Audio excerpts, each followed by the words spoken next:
Close the doors of your mind from all carnal will, all carnal thought, all emotions, all desires, all fears, all laziness, all doubt, anything within the center of your consciousness and the center of your mind, within your 12 cranial nerves, within your 12 moments and centers, within your hands and your feet that control the rest of your body, within your thoughts and your consciousness, from your axons to your dendrites to your capillaries, to the center of your belly button, to the center of your tikfarah, that allows you to breathe, either breathe out lies or breathe out truth. And bring your mind to balance within yourself. For today is the day of freedom. Today is the day of warning. Today is the day that Yahuwah has given to us as a gift. Another Shabath, that we may rest from all of our own mind, our own thoughts, and our own ways, and our own understanding. That we may walk in the newness of life, and we may stay within ourselves and to keep ourselves in alignment. That we may walk and live according to the branches, that we may be balanced within ourselves. Be balanced within ourselves, or Kenah, within ourselves. But today we acknowledge the one who made all the har of the earth, all the nahar of the earth, all the oath, the behemoth, the dagar and the remes, the birds, the fishes, the things that dwell on the earth, and all things that dwell under the earth, and all the underground caverns and rivers and streams and water and rivers, and even the central sun, even to the highest Shamayim, above the 13 Shamayim, above the cosmos, above the Rakia, who sits above the 7 celestial circles, above the 7 cogs, the one who sits above all gods and all Allahims, above all people, in the highest Shamayim, with this Ben Yahusha, who sits at his right hand, who helps govern all these things, Yahuwah Allahim. So this Yom, as we move forward in kindness, ahab, joy, peace, patience, meekness, temperance, samuna. But we will in no wise be partial in judgment within ourselves, within our mind, within our thoughts, within our inventory of who we are. Nor will we clear ourselves from anything that exalts itself against the knowledge of Yahushua Mashiach. All right, so this is the book of Psalms 49, 1 through 4. It says, "Hear this, all ye people." That's everybody on the earth, all people on the earth.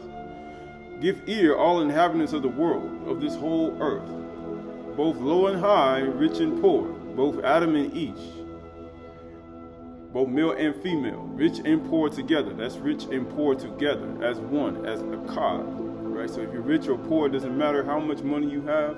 Doesn't matter how much gold and silver you have. Doesn't matter how many businesses you have, how much land you own. Doesn't matter how many cars you own, how many you can fit in your how many cars you can fit in your garage, if you got 30 of them, or 50 or 15, or you just got one or half of one with no engine. Right? It doesn't matter. Verse 3 says, "My mouth shall speak of wisdom, or chakmah, and the meditation of my heart shall be of understanding." It's going to be of understanding. It has to be of understanding. Because that's the only way you're going to ascend, and that's the only way you're going to be caught up in the Shamayim. If you got to be of understanding to hear his voice, because understanding is to depart from evil. And wisdom is the beginning of wisdom, is the fear of Yahuwah. It says, verse 4 says, "I will incline my ear to a parable. I will incline my ear to a parable. I will open my dark sayings upon the harp, upon the 10 strings." Just like your body has 10 strings, one string can be off. And when one string is off, you can bring what? Sicknesses in your body. So just same thing. If you have a 7-string instrument, just like a 7-candle menorah, and one of them is off, then guess what? Your whole vibration be off. Right? You got a 9-candle menorah, guess what happens? One is off, and then the whole vibration be off. Right? You say, what do you mean playing it on a 10-string instrument? Right? We look at ourselves as that body. And then if one thing is off, then guess what happens?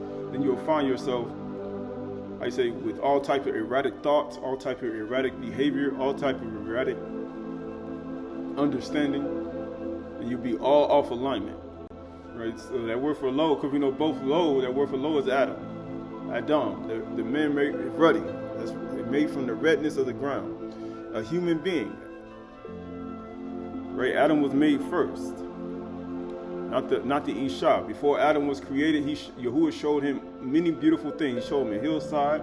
He showed him animals and trees. He showed him insectoids. He showed him many different things that he created, all creatures of the earth. He showed him even all the things all the wisdom he poured inside of him before he showed himself in Isha, his face.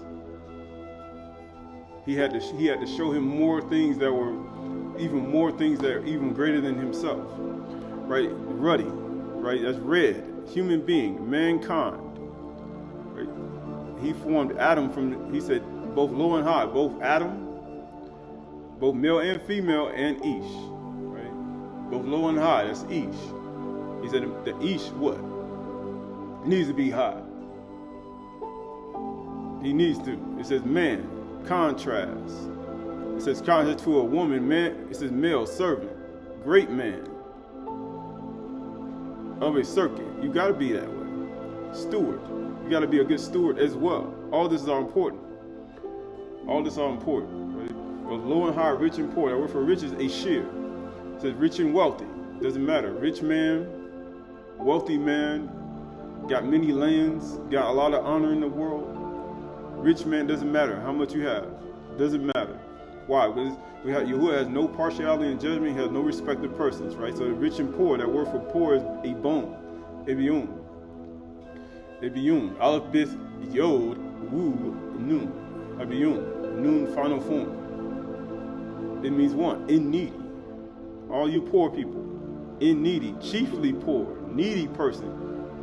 He said, are you a needy person today? Sense of want. Or he say, or does one believe that they know it all? Because usually when people believe they know it all, they don't need nobody. He said, I have need of nothing. Like Yahushua said in the book of Revelations.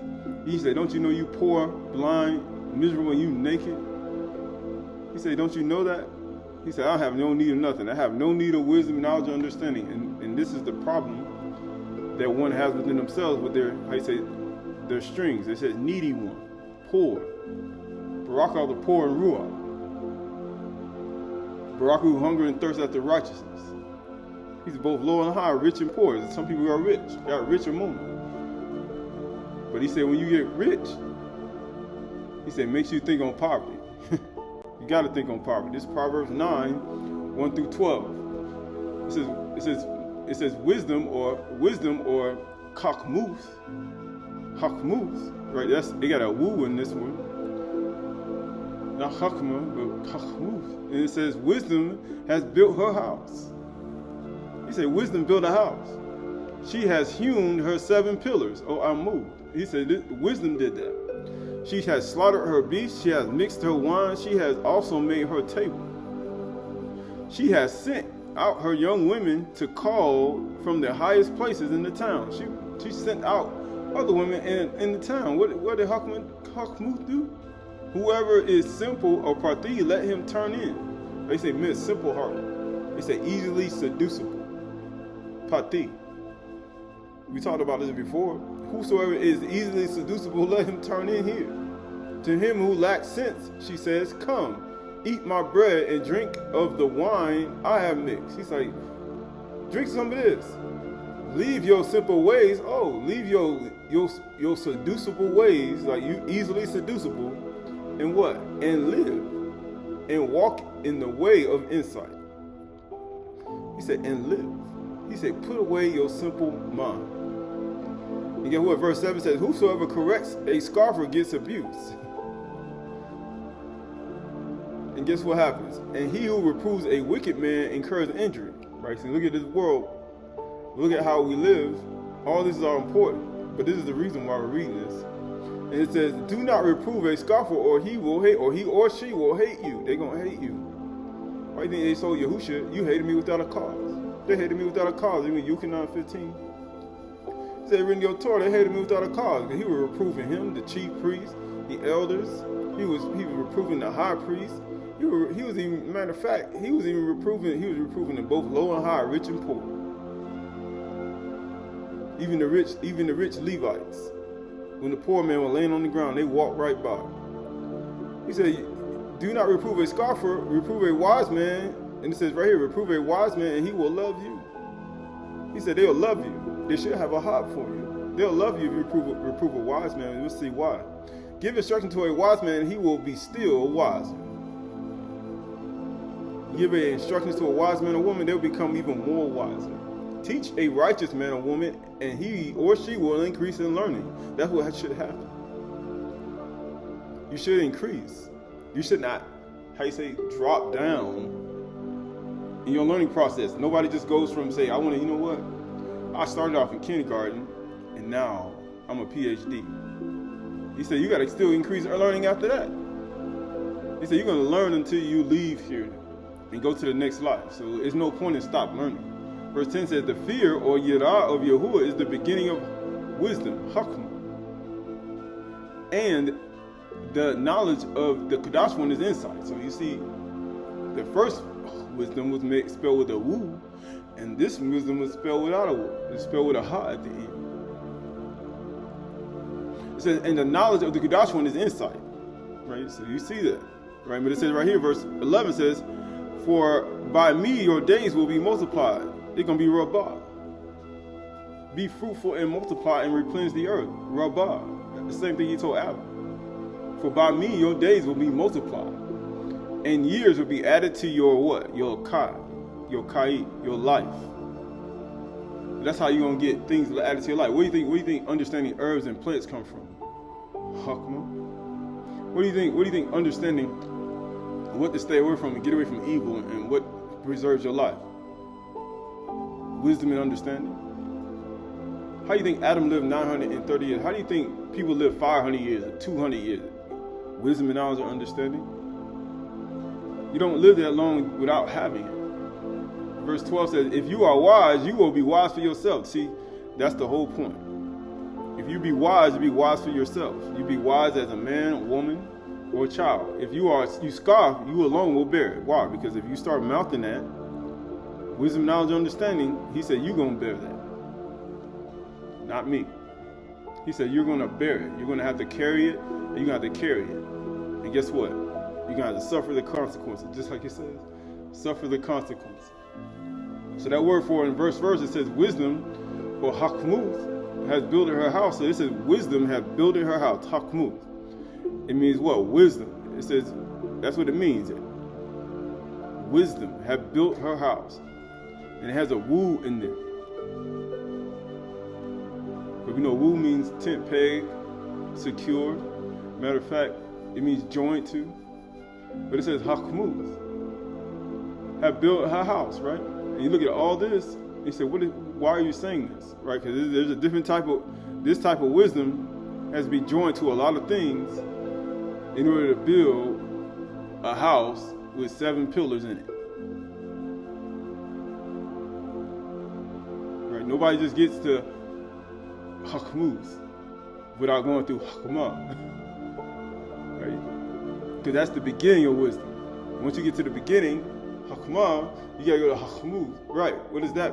7 pillars. You're gonna build you out what? 7 pillars. What them 7 pillars for? Because we know the kaf, ascend, descend, work. Right? Kaf is hand.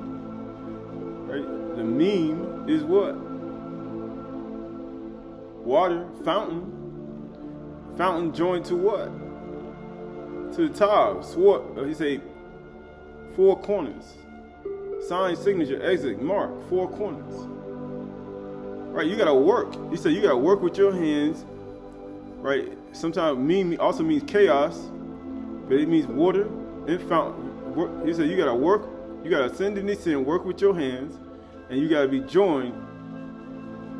You gotta be joined to your totality, your totality, and you gotta do it in the midst of chaos, because that word meme is chaos. That's the only way you're gonna build it. You're gonna build it, because ain't nobody gonna let you just build something. And guess what? You add it up, 474 equals to what? 15, which equals to 6. 6th letter of the alphabet is the what? The woo. You gotta be joined to it. That's the only way you're gonna build it. Nobody. You think Satan gonna let you just build it? You think he gonna let you hew out 7 pillars? You think he gonna let you hew out 7 pillars? He said, why he say 7 pillars? Right, because when you make a menorah, right? He said, when you have a menorah, right? You think he gonna let you do it? You think he gonna let you just continually burn like that? You think he gonna let you do that? You're gonna have to work, and you gotta do it in the midst. You gotta do it right here in the midst of all that, in the midst of chaos. he said. Right, so we look at that word for, they say he hewed me out 7 pillars. That word for pillars is amud. It means a pillar, column. Column of smoke. What columns of smoke do you know? When you light a menorah candle, when you light the top of it. And it says what? A stand. A what? A column. A stand. No man lights a candle and put it on it, he put it on a lampstand. On a menorah. He said, wisdom build your house. Hakma. And guess what happens? A pillar, a column. And what happens? Right, you look at that, you got ayin, meme, woo, dollars, right? Because you know ayin means sea. Meme means fountain. Right? Woo means joined. Amud, right? And the dollar means door. See the door. See the door, see the fountain and see the door. See the water, see the river, see the door. Right? All is important, right? You add them up, 70, 40, 6, and 4. Right? 70 plus 4 is what? Right, equals to what? 120. And you got 1 plus 2 plus 0 equals 3. Right? So how many cycles per shard or cycle? How many months per cycle? You got 3 months. 3 months. 90 days. Right? You say, what does this have to do with anything? The same way you look at, you got to hewn out 7 pillars. You need 7 of them.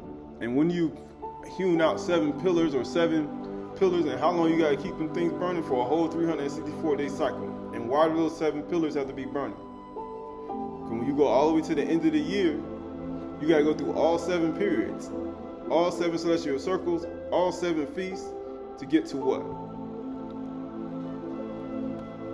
To finish all that work you got to do. Because it ain't going to just happen. You're going to hew out 7 pillars and this is going to happen.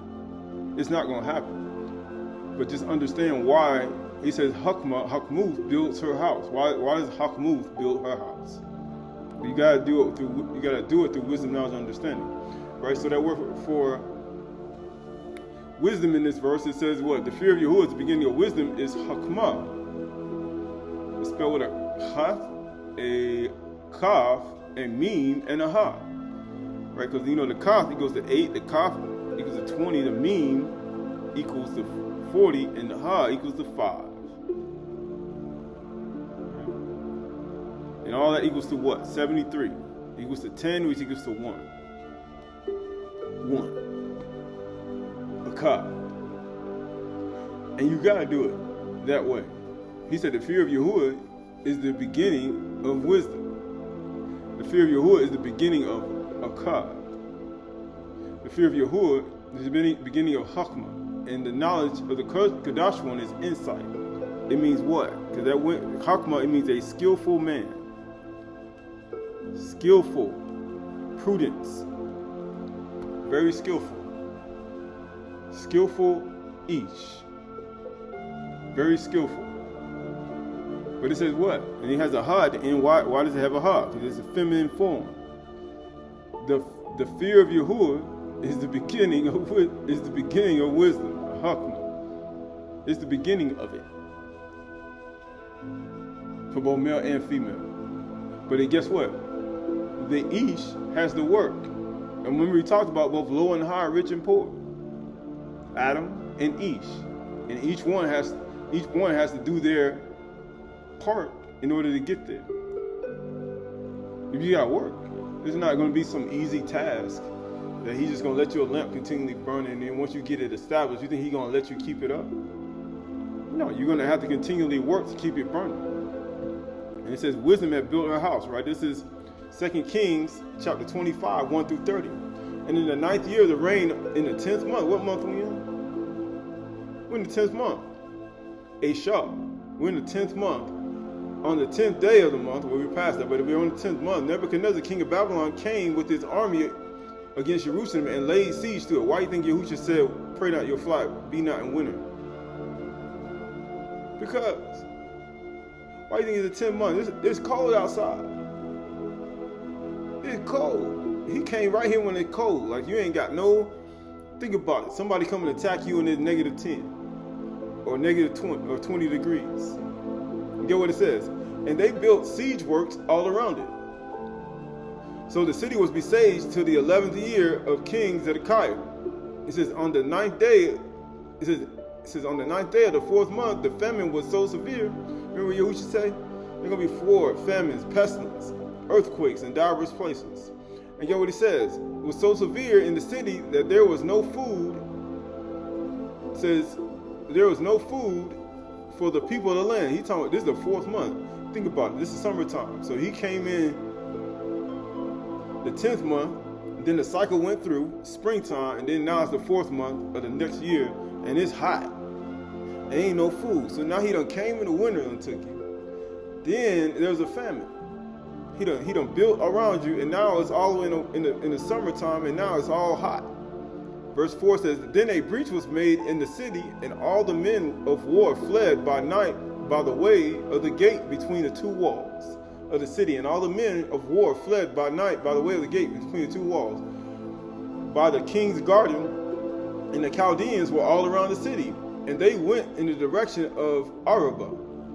But the army of the Chaldeans pursued the king and overtook him in the plains of Jericho, and his army was scattered from him. Then they captured the king and brought him up to the king of Babylon in Riblah, and they passed sentence on him, and they slaughtered the sons of Zedekiah before his eyes. Say, think about it. You bring your children, and he just kill you right in front of you. You just killed my children right in front of me, and put the eyes of Zedekiah, and put out the eyes of Zedekiah, and bound him in chains, and took him to Babylon. Why do you think Yahushua, when he was crucified, they blindfolded him? Why do you think they did that? They blindfolded him and brought him to crucify him. They put out his eyes. They put out Zedekiah's eyes and bound him in chains and took him to Babylon. Why do you think they did the same thing in Mashiach? Verse 8 says, in the 5th month, on the 7th day of the month, so now we're in the 7th month. In the 5th month, now we're in the next month, I'm sorry. On the 7th day of the month, that was the 19th year of King Nebuchadnezzar in Babylon, still summertime. Nabuzaradan, the captain of the bodyguard, right? Look at his name, Nabuzaradan. Think about that. It sounds like one of them characters from one of these, how you say, these sci-fi movies.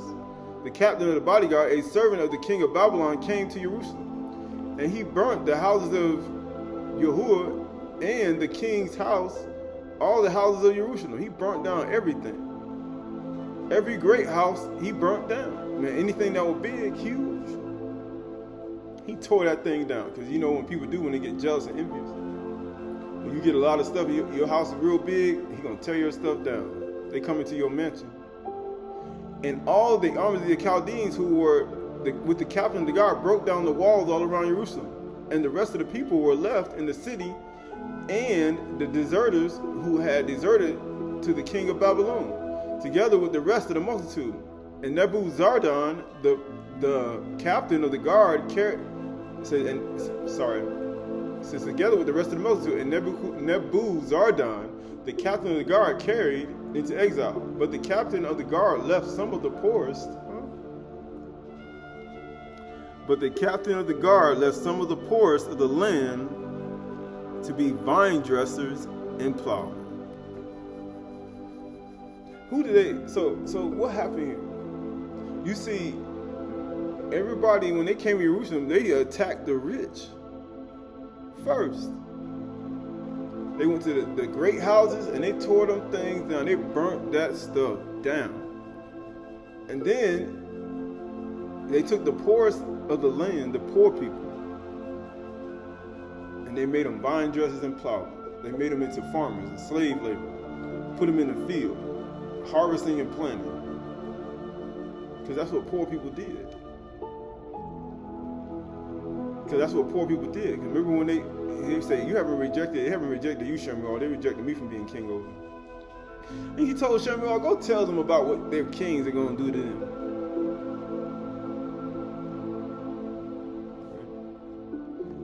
Both low and high, rich and poor together, right? Verse 13, and the pillar of the bronze that were in the house of Yahuwah, and the stands and the bronze sea that were in the house of Yahuwah, the Chaldeans broke in pieces and carried the bronze into Babylon. So they say pillars. The bronze pillars that were in the house of Yahuwah. Hakmuth built the house. Wisdom built that house, the house of Yahuwah. And matter of fact, it hewn out 7 pillars. It says, and the stands and the bronze sea that were in the house of Yahuwah, and the Chaldeans broke in pieces and carried the bronze into Babylon. Like they took that. And they took away the pots and the shovels and the snuffers and the dishes and the incense and all the vessels bronze used in the temple service. And fire pans and also the bowls. I'm sure it's gold. But he said they took all that bronze stuff and they took that. But guess what happened? It said what was of gold, the captain of the guard took away as gold. And what was of silver, as silver. But when that gold and silver popped up, he was like, nah, we'll take that. But the bronze you can send over there. But that when the captain of the guard saw that gold and that silver, he took that. He said, both alone how rich and poor together, right? Oh, you got the bronze, that's like for the poor. And you got the rich, gold and silver. Verse 16, he says, as for the 2 pillars, the one sea, the stands that Shalomah had made, because Solomon built his house in Hakmuth. As for the 2 pillars that Shalomah had, it says, as for the 2 pillars, the one sea, and the stands that Shalomah had made for the house of Yahuwah, the bronze of all these vessels was beyond weight. Man, it was so much. The height of one pillar was 18 cubits, and on it was a capital bronze. That thing was huge. The height of the capital was 3 cubits. Man, you know how big that is. A lattice work in pomegranates, all of bronze, were all about the capital, and the second pillar had the same with the lattice work. Verse 18, and the captain of the guard took Sariah the chief priest and Zephaniah the second priest and the 3 keepers of the threshold, and from the city he took an officer who had been in the command of the men of war, and 5 men of the king's council who were found in the city, and the secretary of the commander of the army who mustered the people of the land, and 60 men of the people of the land who were found in the city. And Nebuzaradan, that meant, think about Nebuzaradan. Nebuzaradan was not playing around. Nebuzaradan, the captain of the guard, took them and brought them to the king of Babylon at Riblah. And the king of Babylon, Nebuchadnezzar, struck them down, and put them to death at Riblah in the land of Hamath. Right? He ain't playing. Persecution, he not playing around. And it says, and so Yehuda was taken into exile all of its land. All that took place. Right? All that wisdom, Hakmah that built the house and hewn out 7 pillars, now look at it. That Shalomah built. It's gone. Why? All because they won't let the land keep the Shabath. And amazingly, he took them all, the poor people in the land. He said, you know what? Get out in that field and go work that field. Make sure you take care of that land like you were supposed to the first time, because Yahuwah told you to do it. And you'd be like, who sent Nebuchadnezzar against Yahuwah? You know Yahuwah did it. When he sent you back in the field, he said, learn how to keep the land keep the Shabbats. Again, get out in that field. He was like, why they put us in the field and made us harvest? Because he said you hate taking care of land. You hate doing it the way I said it. So therefore, I'm going to take it and I'm going to make you get in the field and make you remember, eat grass like an ox.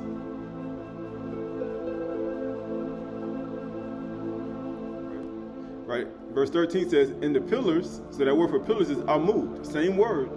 He hewed out 7 wisdom, Hakmuth has built the house, and he hewed out 7 amud, 7 pillars. And you ain't gonna do that without no work. Like it ain't just gonna happen. It's not just gonna happen. It says amud, standing, right? That same word, right? This mostly Proverbs 14, I think, 1 through 3. It says, the wisest woman, or Isha, builds her house. You gotta be wise to do that. The wisest woman builds her house. How you gonna build out 7 pillars? Matter of fact, how you gonna do it with wisdom? He said the wisest woman builds her house, but folly is with her own hand. But folly with her own hands tears it down. Who tore down the house of Yahuwah? Who tore down all of the vessels when they came to tear down that house that was built by wisdom and pillars? Who did that? The king of Babylon. So when a wisest woman don't build her house, and she tears it down, folly tears it down with her own hand, tears it down, she just like Nebuchadnezzar and Nabuzaradan. She's just like them. Just like them. Because that's what they did to that wise house that Shlomo built. He built it with Hachmud. Matter of fact, he hewed out 7 pillars. Amud. And then Nebuchadnezzar, because he had all that folly, and he loved to oppress the poor and the needy, he tore it down. Then he took the poor people, put them in the field, and he killed all the rich people. Matter of fact, he tore down all the great houses. He said, and that's what he's comparing a woman and saying that's what a woman do to you. If she ain't wisest, if she don't have this certain trait, wisdom, Hakmu. Verse 2 says, whosoever walks in uprightness fears Yahuwah. The fear of Yahuwah is Hakmah. If you fear Yahuwah, you won't do it. But he who is devious in his way, he or she is devious in his ways, despises him. You despise fear of Yahuwah. That's why he says, the wisest woman does it, Isha. She builds her house. Verse 3 says, by the mouth of a fool comes a rod for his back, but the lips of the wise will preserve them. Because the fear of Yahuwah gonna keep you from getting beat down. It should. Right, so that word for the wisest is the same word we saw in Mashlina. The Hakmuth, Isha builds her house. Same thing. Because you got to be joined to it. It's work. Joined. Right? All that's a part of it. Ascending and descending. Joining to the totality. Sign, signature, exit, mark, 4 corners. He said that's the only way. And you got hewn out 7 pillars. He said, Hakmuth, woman, builds her house. Not Hakmah. Not to be somebody who's in the beginning stage. You know, he say, Hakmah, I'm just in the beginning. I fear Yahuwah. Nah. The one who acquires Hakmuth, the wisest woman, who done joined herself like a tent peg, she gonna build the house. Right? So that word for folly, he said, but folly with her own hands tears it down, right? So the word for folly is Ewulath. Ewulath. Right? It means what? Foolishness, folly, silliness. Right? They say this ain't something to be laughing about. People say this talking about people. Somebody. He said Hakmu built the house. He said this ain't something to be laughing about. Because when you working and when you got work to do, and when you doing your work, and you trying to build the house, Hakmu, and guess what happens? Why do you think Shaul said help these women who labor with him in the truth? Why do you think he said that? Because Hakmuth builds the house.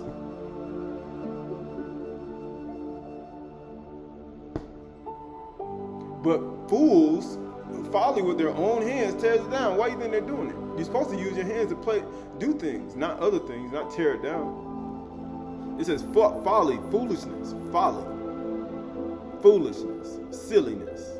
That's pati. That's what pati is. Silly. He said, turn from your simple ways, your seducible ways, and stop being like the king of Babylon and doing what? Tearing your house down. Destroying all the great houses. He burned them down. Now you see news stories where people do that. She burned down the whole house with the family, with the kids inside. Silly. That's real crazy, right? But in actuality, because it's folly.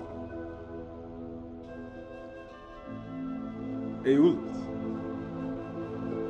So Aleph Wu Lamed Tav. Notice he got the Tav at the end. The two. The same way you had it at the end of Kakmuth. She tear down the sign signature 4 corners. She tears it down. There's 7 pillars. Right, continue on, 2 Kings 25, 22 through 30. Continuing on. Shani Malakim. Verse 22. And over the people who remained in the land of Yehudah, whom Nebuchadnezzar, king of Babylon, had left, he appointed Galiah, the son of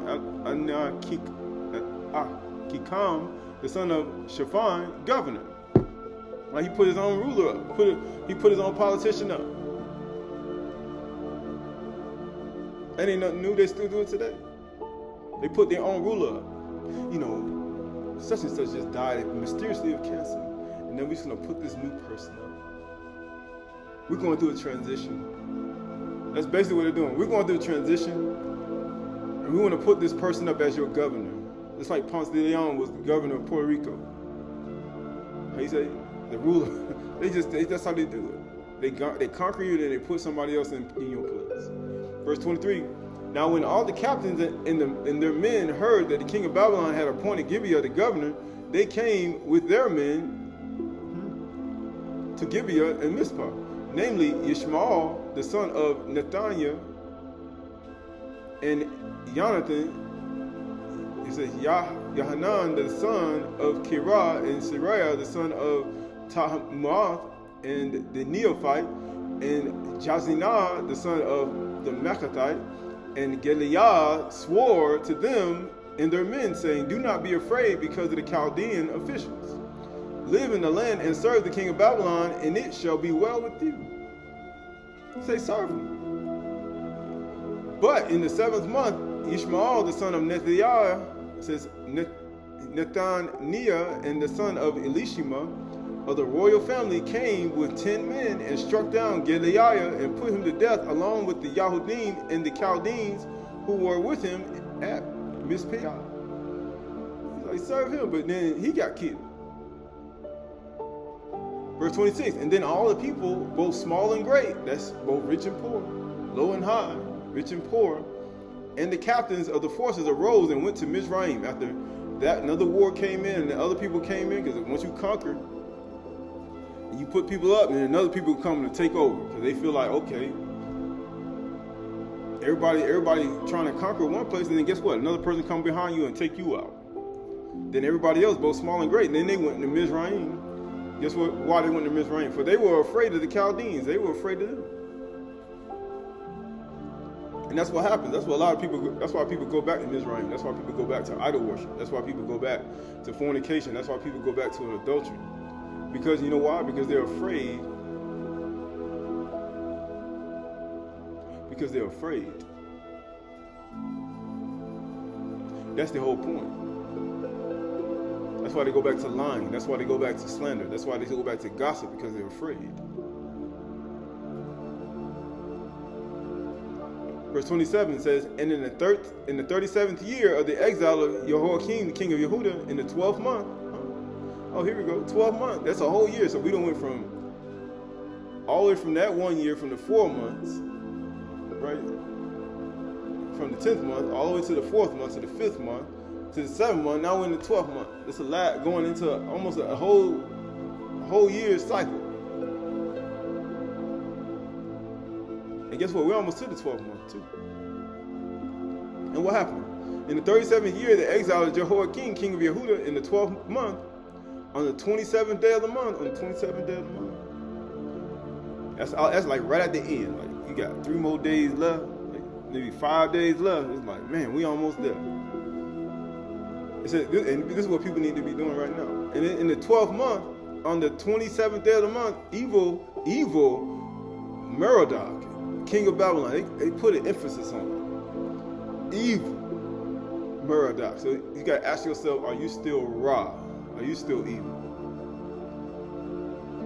In the year that he began to reign, graciously freed Jehoiakim, king of Yehuda, from prison. So you got to ask yourself now, how many people in your life have you not freed from the prison you put them in? From the prison of not forgiving them, from the prison of slandering them. You got them all enslaved in their mind, wondering about what other people are saying. The prison of gossip. Right, the prison of fornication, got them trapped in your relationship with you. The prison of adultery, knowing good well you married, but yet you're gonna still be with the person, and you're gonna continue to keep that person trapped instead of saying, you know, I'm wrong for what I'm doing right now. How long are you gonna keep these people in prison and sin? How many people you haven't let go? You evil. He said, how many people, you evil such and such? We're almost to the 12th month, and you don't want to have it after that. So how many people you have let go free out of prison? You remember what Yahusha said? He said, you ain't getting out till you paid every single last penny, right? And guess what? Jehoiakim must have did something in prison. That's the only reason he getting out.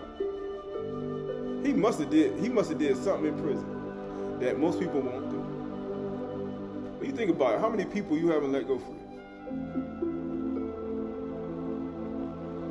He says something to think about. Verse 28. And he spoke kindly to him and gave him a seat above the seats of the kings who were with him in Babylon. He did the same thing he did to Yusuf.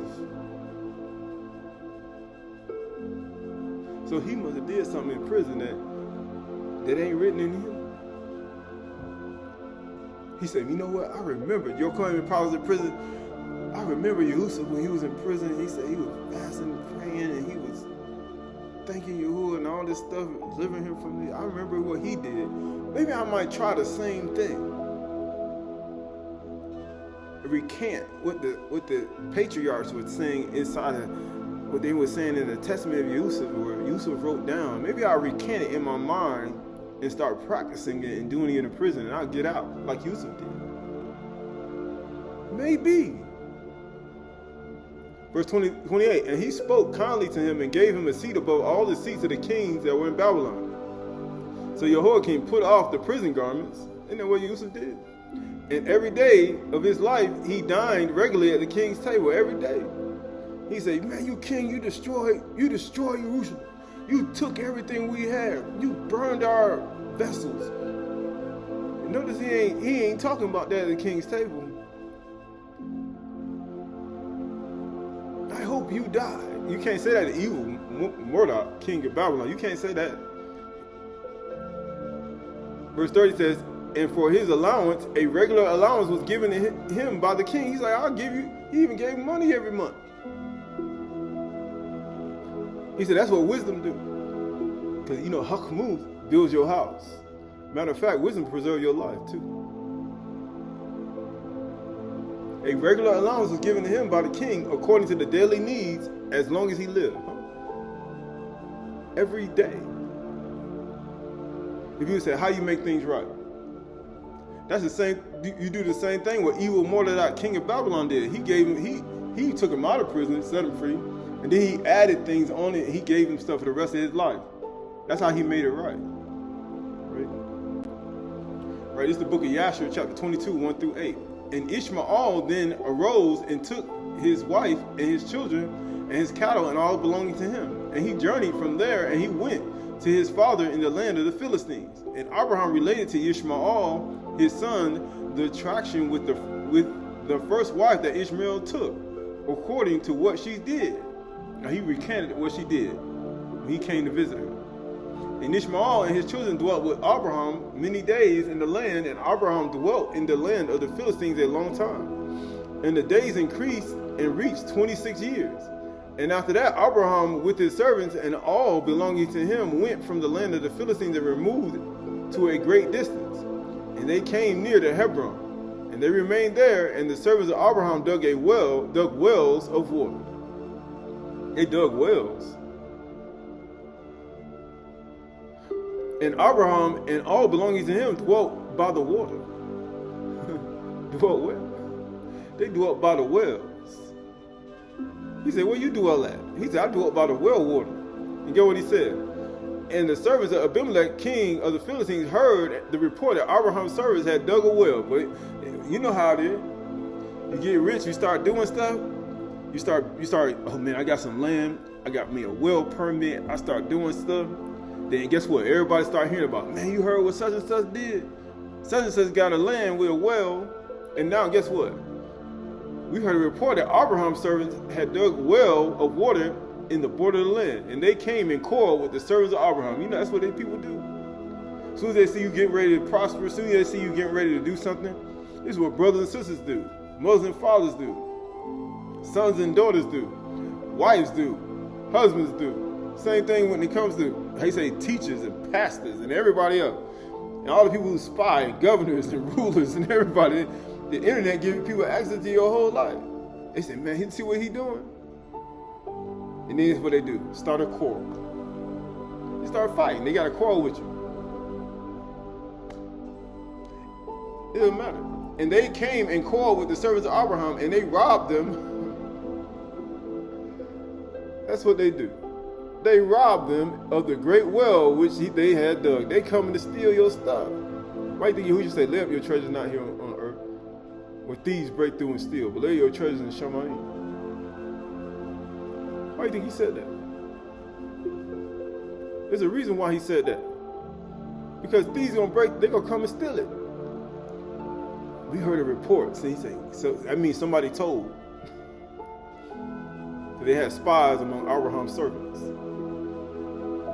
Somebody told. How you found out? Verse 6 says, and Abimelech, king of Philistines, heard of this affair. Oh, here we go. And he, with Pekah and the captain of his host, and 20 of his men came to Abraham. And Abimelech said to Abraham concerning his servants. And Abraham rebuked Abimelech concerning the well. Now he got hot. Abraham, he rebuked him the well in which his servants had robbed him. He said,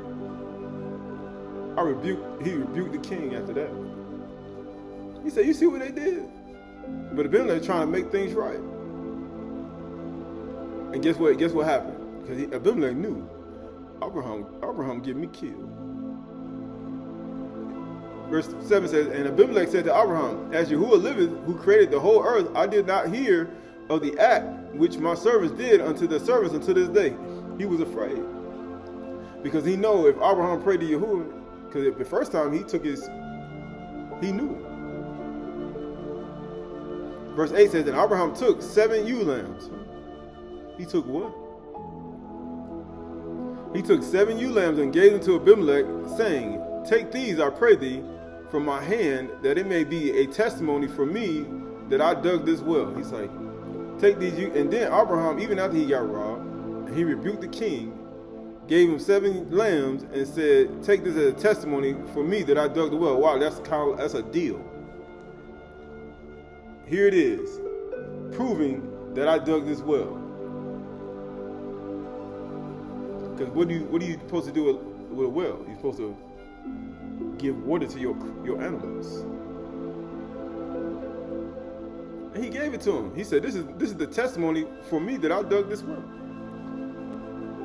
Verse 9 says, and Abimelech took the 7 ewe lambs which Abraham had given him, for he had also given him cattle and herds in abundance. And Abimelech swore to Abraham concerning the well.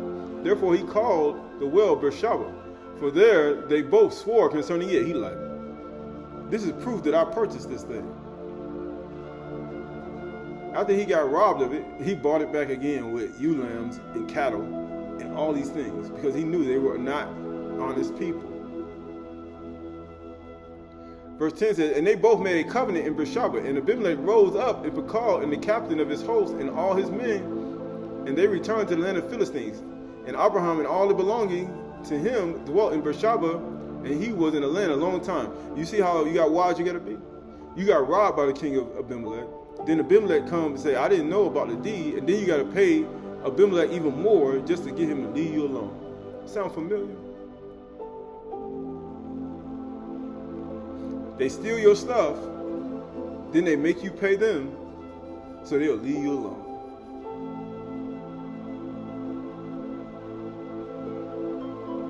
And people say, he said, why do they have to pay the government to have their own little property, and then they pay them billions of dollars that they won't bother them?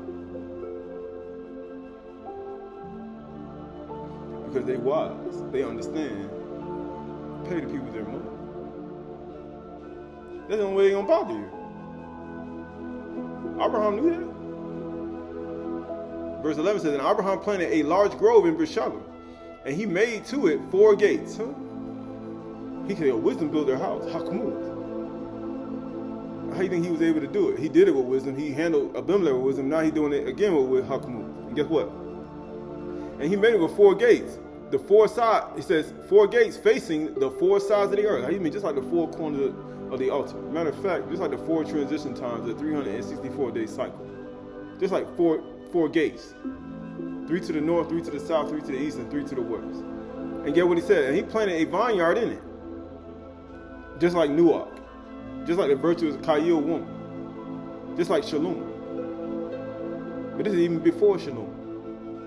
So where do you think they got it from? So that if a traveler came to Abraham, he entered any gate which was in his road, and remained there, and ate and drank and satisfied himself, and they departed.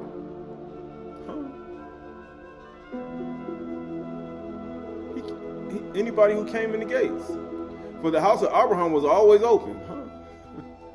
His house was always open to the sons of men that passed and repassed, who came daily to eat and drink in Abraham's house. He always opened his arms wide to the poor and the needy and those who were hungry and thirsty. He never closed his house.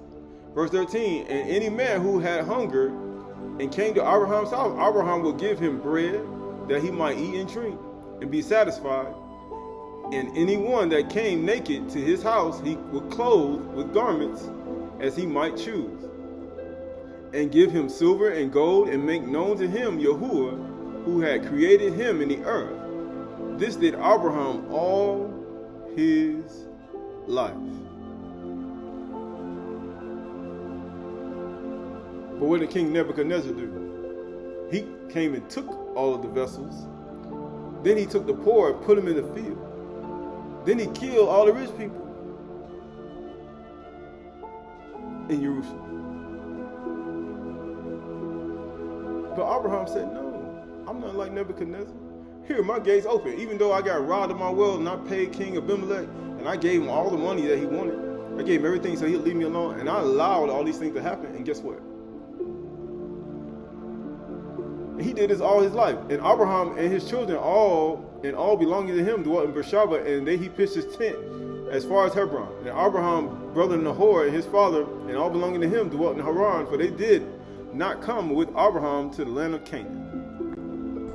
Right, this is Luke 16, 9-31. There was a rich man who was clothed in purple and fine linen, and who had feasted sumptuously every day. He was eating every day. Abraham was eating every day too. And at his gate was a poor man named Lazarus, covered with sores, who desired to be fed with what fell from the rich man's table. Because you know how the rich man got it. He wanted to get fed. Abraham fed the people, the poor man. Moreover, even the dogs came and licked his sore. He said, man, the dogs had more compassion on him than the rich man. Yeah, it's amazing how dogs are more kinder than a human being. Dogs are more kinder than a human being. And amazingly, the dog licked his sores. The poor man died and was carried by the Malachim to Abraham's side. Of course, why wouldn't he? Abraham feeds the poor. He did all the days of his life. The rich man also died and was buried in Hades, being in torment. He lifted up his eyes and saw Abraham far off with Lazarus at his side. And he called out, Father Abraham, have mercy on me. And sent Lazarus to dip the end of his finger in the water to cool his tongue. And he said, that's what he told him. He said, send Lazarus to dip his end of his finger in the water and cool my tongue, for I am in languishing in this flame. For Abraham said, child. That's what we all are. He said, humble yourself like a child, you will never get in. He said, child, Remember that you, in your lifetime, received good things. Didn't Abraham receive good things? And Lazarus, in like manner, not a really good life. Lazarus is one of the people who sleep in their car. They sleep in their car and they ain't got nothing to eat. They sleep in their car and they got all their stuff in their car and they sleeping in there and he's like, man, he was so poor, man. The dogs can't lick this soils. Because when you're poor, you ain't got the right things to clean your body. You ain't got the right soaps and all this stuff that people got. All the bathtubs and the showers that people have. You don't have all the luxuries and things that men and women have. And Lazarus, in like manner, bad things. But now he is comforted here, and you are in anguish. Verse 26. And besides all this, between us there is a great chasm has been fixed. It ain't changing. He said, I am Yahuwah, I change not. Just like the 364-day cycle. I am Yahuwah, I change not. In order that those who would pass from here to you may not be able, and none may cross from there to us. And he said, then I beg you, Father, send him to my father's house. For I have 5 brothers. Man, I got 5 brothers. And guess what? So that they may be, that he may warn them. Lest they also should be in this place of torment. He's like, man, let me go warn them. Right? But Abraham said, they have Mashah and the Nabi'im. Let them hear them. And he said, no, Father Abraham, but if someone goes from the dead, they will repent. And he says to him, if they do not hear Shema, Mashah, and the Nabi'im, neither will they be convinced if someone should rise from the dead. Them people ain't gonna believe you. Even if you got from the grave. That's all them people know.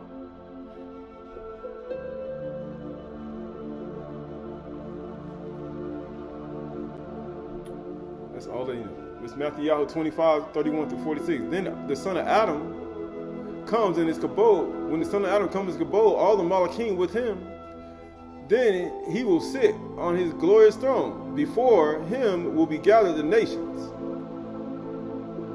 That's an evil Mordok, Nabu, Zardan, Nebuchadnezzar. All these people are going to be there. He's going to be in all the nations. And he will separate people one from another as a shepherd separates the sheep from the goats. And he will place the sheep on his right and the goats on his left. Then the king will say to those on his right, come, you who are Barak of my father, inherit the kingdom, prepared for the foundation of the world, for I was hungry and you gave me food. Remember he told him to make the ark. He said, make sure you put the door on its side. Who did? He said, put it on this side of the ark. He says, then the king will say to those on the right, come, you who are Barak of my father, inherit the kingdom prepared for you and from the foundation of the world. For I was hungry and you gave me food. Abraham did that all the days of his life. I was thirsty and you gave me drink. Even Abraham suffered himself to be defrauded by Abimelech. You gave me drink. I was a stranger and you welcomed me. And then Abraham, he said his gates will never close. He said he did this all days of life. Even was a traveler, if he had money or rich or poor. Or whether he was a poor person. He would give them money and give them everything they need, and then he would tell them about Yahuwah. And he would send them on their way. And not trap them in like a cave bird. Verse 37, then the righteous will answer him, saying, a master, when did we see you hungry and feed you, or thirsty and give you drink? And when did we see you a stranger and welcome you, or naked and clothe you? And when did we see you sick or in prison and visit you? Then what the king, evil Murdoch did? He like, man, Murdoch did, he did that. He's like, man, evil. He was evil. He's like, man, I gotta get him out. And I give him allowance after I take him out of prison. Matter of fact, I'll do it the rest of his life. That's what Abraham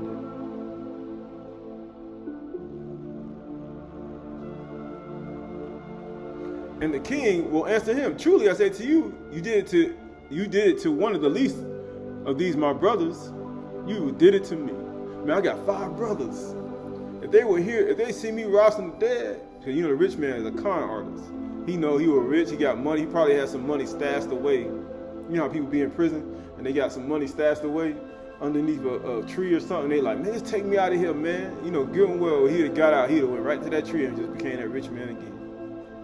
He probably had some money hidden away in some secret box. He's like, take me out of this prison and let me go to my brothers.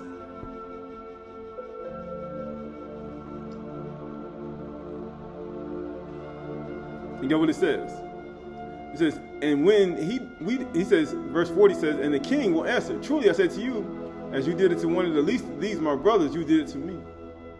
Verse 41, then he will say to those on the left, depart from me, you cursed, into eternal fire, prepare for Satan and his angels. This is Malachim, for I was hungry, and you gave me no food. Like Abraham, you ain't do what Abraham did.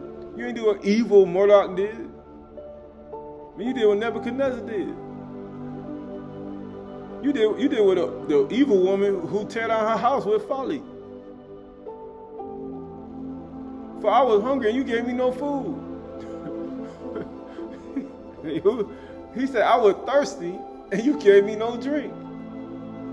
Verse 43, I was a stranger and you did not even welcome me. He said, you didn't even give me no hospitality.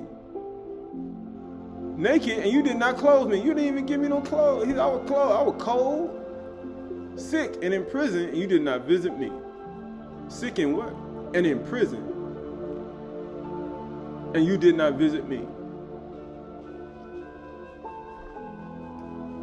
Then they will answer, saying, Master, when did we see you hungry, or thirsty, or a stranger, or naked, or sick and in prison, and did not minister to you?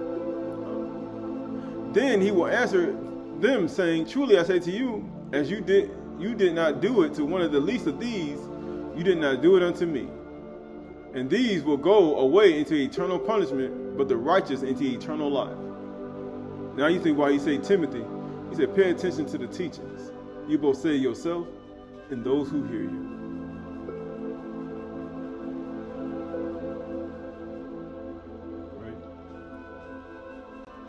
Skipping those, get out of here. It says, Proverbs 27:4-6. Evil men do not understand justice. They don't understand judgment, mishpat. But those who seek Yahuwah understand it completely. Better is a poor man who walks in his integrity than a rich man who is crooked in his ways.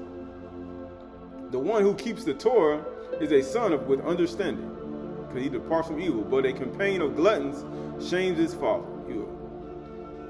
How you say glutton? What's gluttony? Eating, overeating.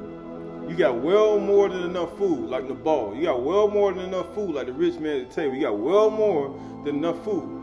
You should be able to give it to somebody else. If you don't, you shame your father. Verse 8 says, whoever multiplies his wealth by interest and profit gathers it for him who is generous to the poor.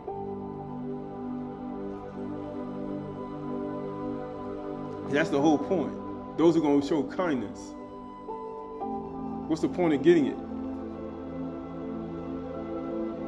Verse 9 says, if one turns away his ear from hearing the Torah, even his prayer is an abomination. He said, now you oppress the poor. He said, your prayer is an abomination. Whoever misleads the upright into an evil way will fall into his own pit, but the blameless will have a goodly inheritance. Verse 11 says, a rich man is wise in his own eyes. That's why he said, let me get out of prison. Let me go with my brothers. Let me go to my brothers out here. I got 5 brothers. If I get out of here, I can get them to turn and stop doing what they're doing. Just let me out of here. Getting well, in his heart and mind, he had a whole nother plan. But guess what? A rich man in his own eye is wise in his own eyes. But a poor man who has understanding will find him out. Amazingly, Abraham said, nah, if they don't hear Messiah and the prophets, they don't hear what Hanuk said, they don't hear what these people said in times past, he said, they ain't going to believe you if you came from the dead. He said, I know. He said, I'm going to find you out. And guess what we get? He says, but a poor man will find, because rich are wise in their own eyes, but a poor man of understanding, we're gonna find him out. Let's see what we're gonna find out. Right? This is Second Chronicles. Y'all read how y'all mean 4:1-22. He made an altar of bronze, 20 cubits long. Then what they carried to Babylon? 20 cubits wide and 10 cubits high. Then he made the sea of cast metal. It was round, 10 cubits from the brim, and 5 cubits high. And a line of 30 cubits measured it, circumference. Measured its circumference, that's mathematics. Under it were figures of gourds, and 10 cubits, compassing the sea all around. The gourds were in 2 rows. 2 rows. With it, when it was cast, it stood 12 oxen, 3 facing the north. This is how we got 12 gates, 3 to the north, 3 to the south, 3 to the east, and 3 to the west. 3 to the west, 3 to the south, and 3 to the east. Amazingly, Abraham never closed his doors. He said, man, his house was always open. The sea was set on them, and all their real parts were inward. It says, its thickness and handbreadth, and its brim was made like the brim of a cup, like flower of a lily. It held 3,000 baths. He also made 10 basins with which to wash. 10 basins to wash. You got 10 basins to wash. And set 5 on the south side and 5 on the north side. And these they were they were to rinse off what was used for the burnt offering. They used these 10 basins to wash in. They got 5 on one side, 5 on the other. And they used to wash off in the burnt offerings. And the sea was for the priests or the Kohanim to wash in.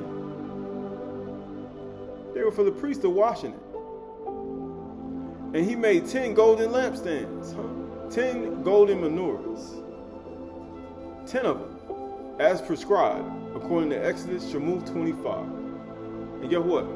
And set them in the temple, 5 on the south side and 5 on the north side, lampstand, menorahs.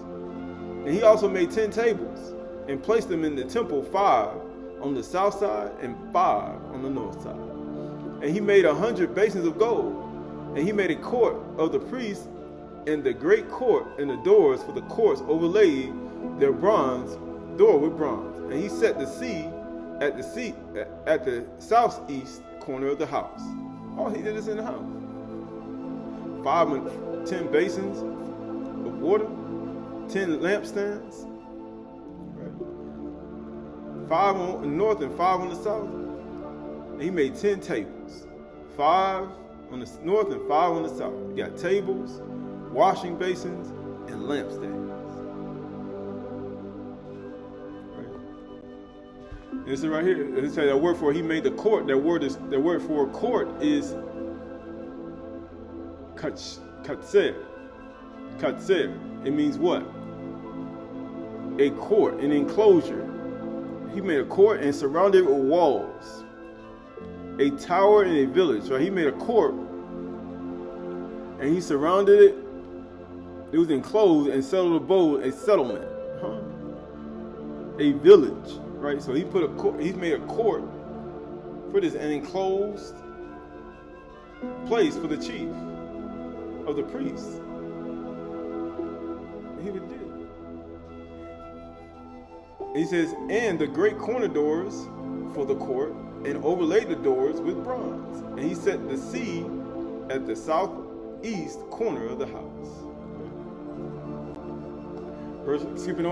Continuing on verse 11. And Hiram also made the pots and the shovels and the basins. So Hiram finished the work that he did for King Shalom on the house of Yahuwah. Because Humuth built a house. It hewn out 7 pillars. And he finished the work. Isn't that what Yahushua did? He said, it is finished. He finished the work. That's what Yahushua did.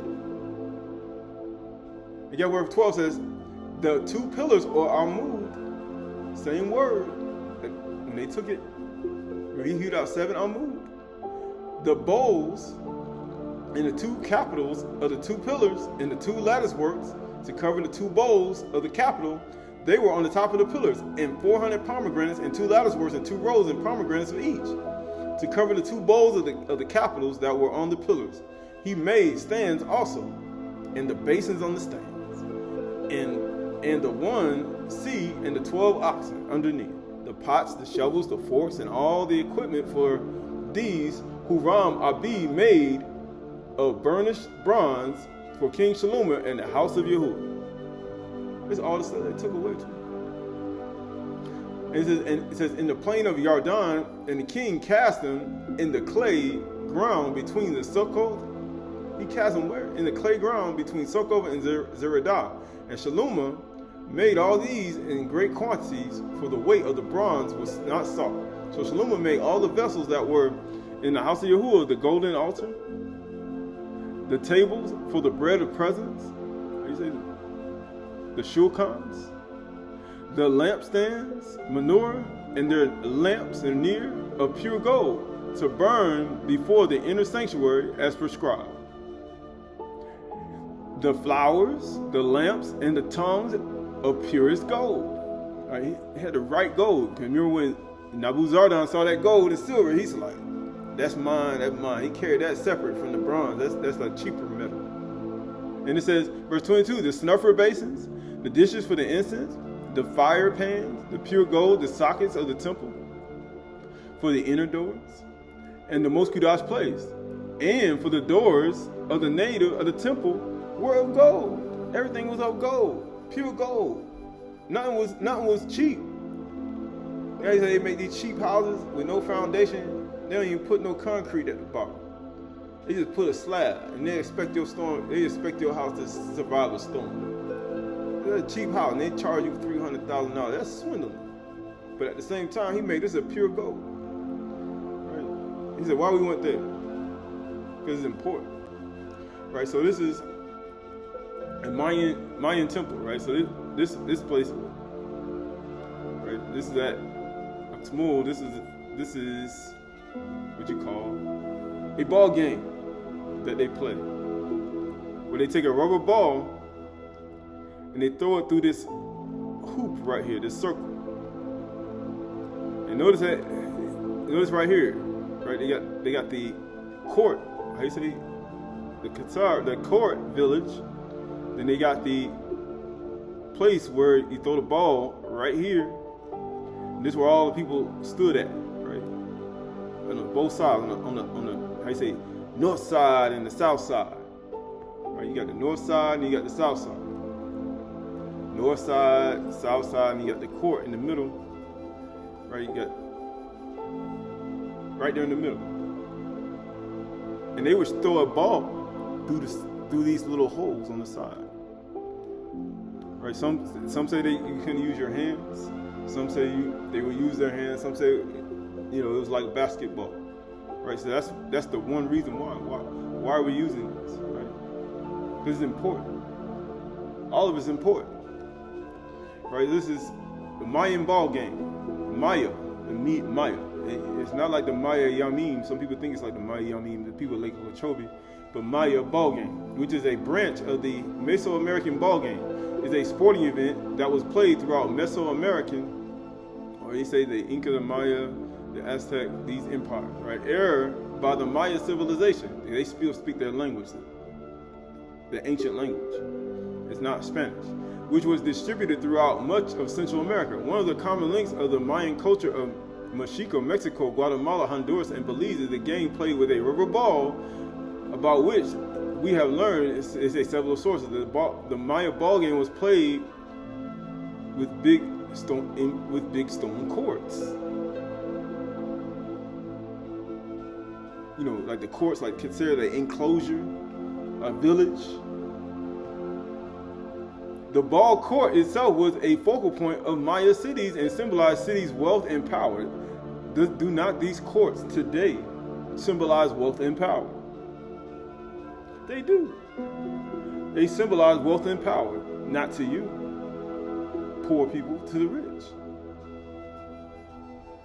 But guess what happened? Just like we always say, It says, in the highlands of Chiapas in Guatemala alone, 300 courts have been found. 300 courts. Like I said, all these things that we see similarity even with Shalom, which was before this, and you see all these courts being made. But he had 5 pools, 5 wash paths. How you say? He had the menorahs. Right? He had all these basins on the left and the right, north and the south. 5 on 5, right? And it says right here, only 2 early classic courts have been reported in Plaquenette and Copan. It said the playing arena was in shape of the uppercase I, which is a long middle section of the parallel ends, high platforms, and 8-sided sides of the court allow for large numbers of spectators. Say what? Large number of spectators.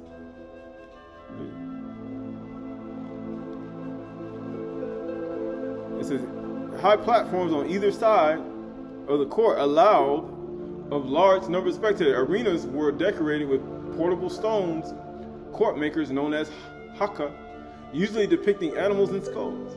The ball court was surrounded by painted murals and depicted Mayan mythology warriors, captive rulers, and ceremonies. Why? Because when the person who will win the game, as they say, would willingly offer themselves as a willing sacrifice to the gods.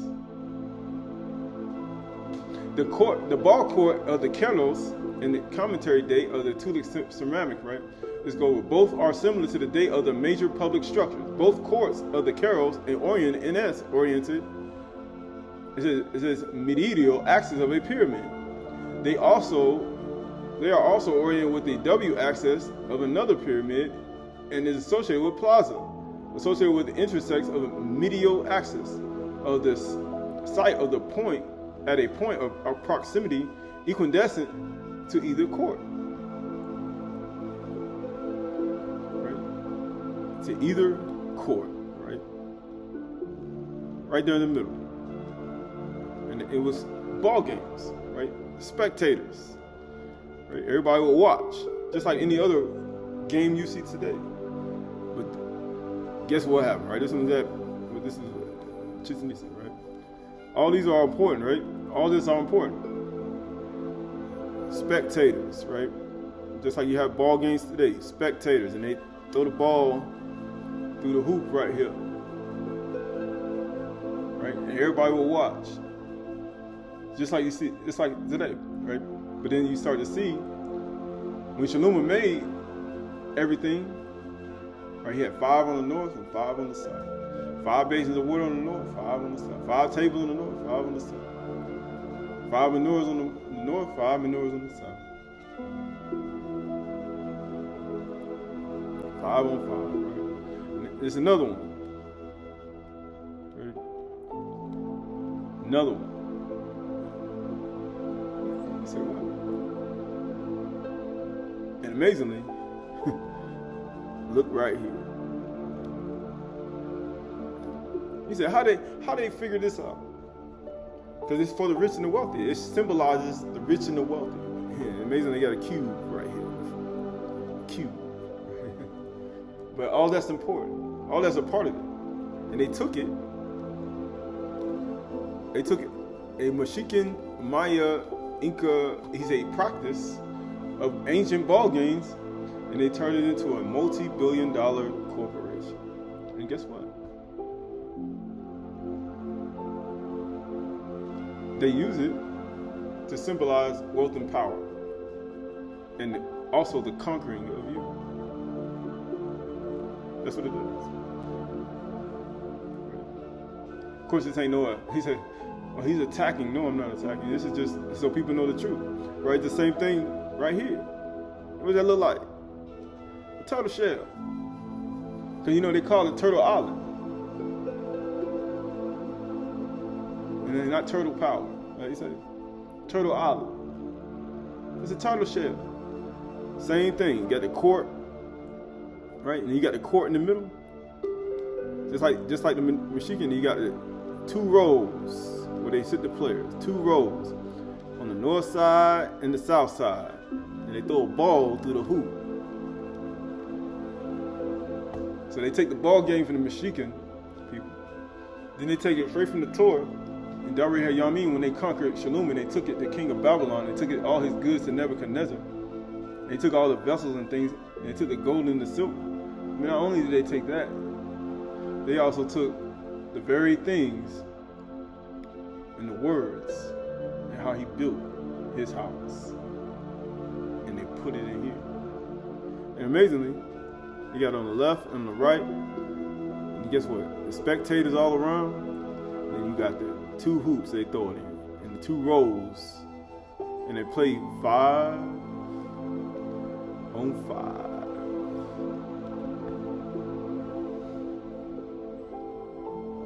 5 on 5. 5 on the north, 5 on the south. 5 basins of water on the north, 5 basins of water on the south. 5 tables on the north, 5 tables on the south. 5 menorahs in the north, 5 menorahs in the south. On the right and on the left. North and the south. All at the same time. Same thing. Same thing. You say, amazingly, what does this look like? Some people say, oh, it looks like an eye. Yeah, it do. It looks like an eye too. But all these are important of what?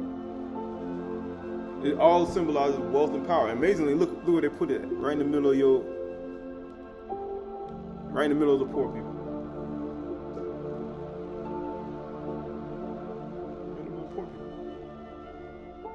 Right, just like you land, something lands here like a ship. It lands right there in the middle. Like you land it right there. Right, so this is, the Mayan ball game was more than just an athletic event. It was also a religious event of regeneration that the Mayas saw as integral of their continued existence. The Maya showed devotion to their gods by playing the game and by sacrifices, right? Because the winner of the game will willingly sacrifice themselves as a willing sacrifice. It was an honor to do that. And it says, scholars debate about who was subject to the ritual killings at the ball games, of course, because they don't know. It says, opinions range from the ball game provided an opportunity to show devoutness to the gods by sacrificing captured kings and high lords, or the losing opponent of the game to the players were most likely not sacrificed. Sometimes a captive might be executed at the game, but these sacrifices were an integral part of the game. The person would have been expedited, executed anyway. Right? It's like Gladiator, you go put the thumbs down, right? Same thing. But it says the case war of the Yucatan. Right? So they say, how they get all that? How they take it and make it into a big giant and take away your wealth that symbolizes wealth and power and all this, and take it and put it in there. Here we go. 1847, 1901 began the revolt of the native Maya people of the Yucatan Peninsula against the Hispanic population called the Yucatecos. The latter had held political and economic control of the region after the Spanish colonization of the Yucatan and the submission of the Maya people into the late 16th century. It was one of the most successful modern Native American revolts, and a lengthy war ensued between the Yucateco forces based in the northwest of the Yucatan and the independent Maya of the southeast. The caste war took place within the economic and political context, late colonial and post-independence of Yucatan. By the end of the 18th century, Yucatan's population had expanded considerably, and white Mesoamericans migrated from the rural towns. Economic opportunities primarily to the production of hyokin and sugarcane. You know, you ever had sugarcane before? Remember, it's always about, he said, commerce. Attracted the investments and encroachments onto indigenous customary lands. Because that sugarcane grew near the areas where they had their structures at. That's where they farmed at. They had their spring festivals, right? Celebrating the springtime when it came in. It's an indigenous customary lands in the south and the east of its peninsula. Why? Because they were coming to get their sugar cane. They were coming to get those goods. That's the whole reason. Why do you think the Spaniards came? That's the only reason they came, right?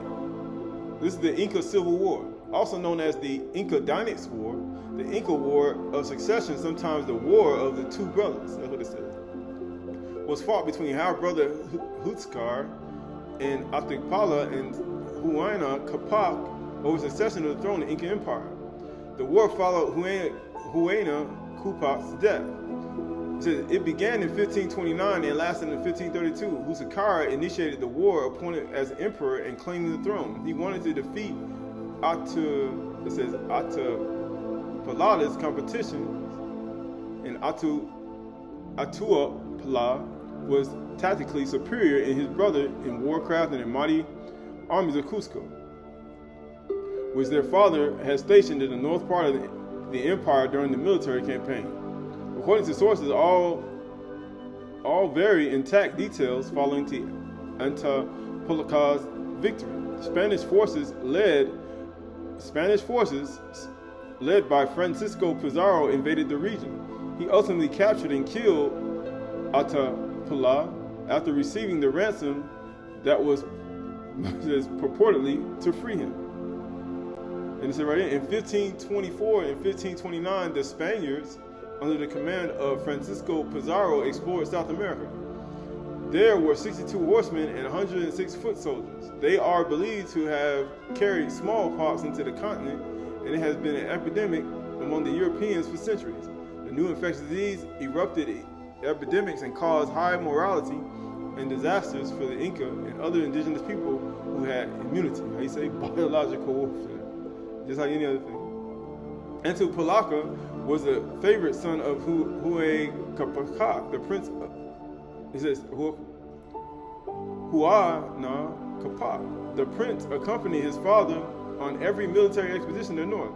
Huayna Capac, wanting to test his military capability, he sent him on a military expedition to conquer Pasto people. However, Atahualpa fled and received harsh treatment. So let's go over right here. It said Huayna Capac, who was in Tumebamba, heard news of the strangers arriving in Tumbes. Although he did not personally encounter any Spaniards. He contracted smallpox in 1527. He named Ninan Kuyoki as his successor. She said, why are we reading this? Because just like Turtle Island, just like other places, when the Spaniards came, and all the people from Spain came in and forced their way in and took control and made wars and took control of certain regions because of certain resources. They not only did that, took the resources, but they also took your games, your ball games, and made it into their own commerce system and took it. And turned it into what you see today is a billion-dollar industry. But amazingly, the poor are rising even more. Right? The poor are rising even more. Right? So look at this court. Right? So what do you see here? Right? What do you see right in the middle? The Kuf. In Hebrew Aleph, the Kuf means sun rising on the horizon. The sun rising on the horizon. Right? North and south, right? Both low and high, rich and poor. And the sun rising on the horizon in the midst. On the north and the south. Right in the middle of it. On the court. Right? And you got to throw the ball right in the middle. Right there in your face. Right there in your face. All at the same time. You say, why are we showing you this? It's for a reason. Just like everything is for a reason. Right? So you look at this. What does it look like?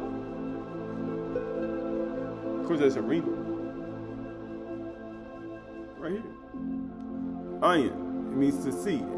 Pictograph. To see. Experience. Ain't that what you go there to do? To gain an experience, to see.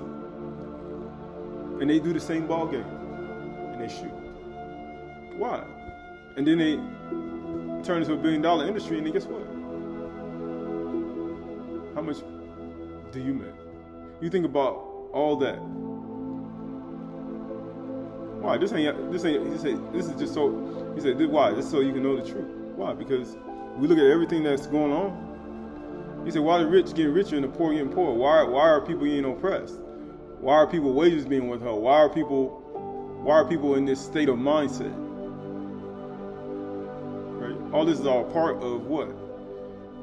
This world. It's all a part of the world. And amazingly, you look at all that, you see that, and it's right in your face.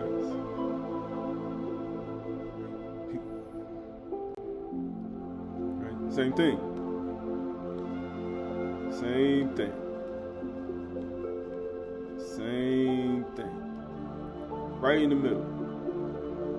Right in the middle. And amazingly, 10, 20, 30, 40, 50. How is that? That's 4 on this side.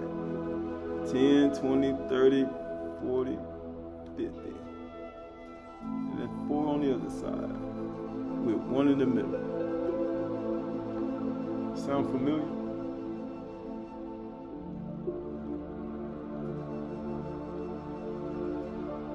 Right, but when you add these other ones up, right, 9, 10, 11. He said, what is that equal to? 2? 2? 2.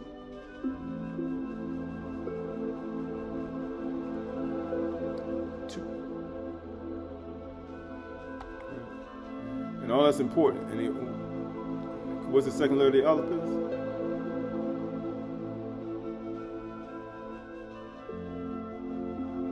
House. We don't get into that, but that's all true. Right? Luke 12, 22 through 3. For there is nothing covered that will not be revealed, nor hidden that will not be known.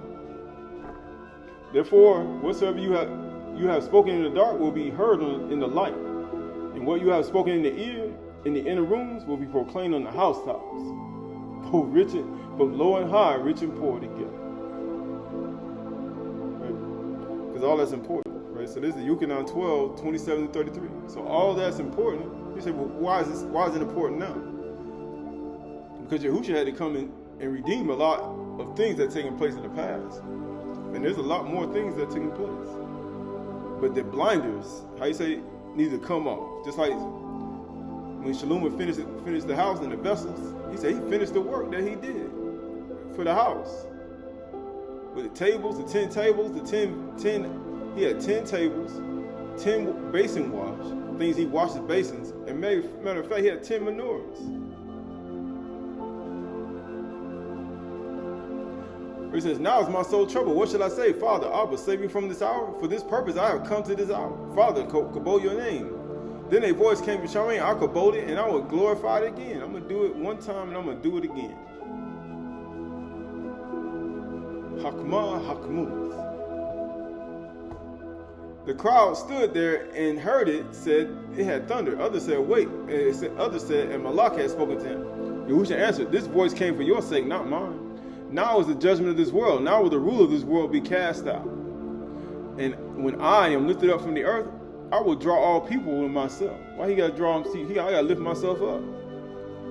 I got to draw all people to myself. Why do you think Yahushua doing all? He said, I got to get people to look at me.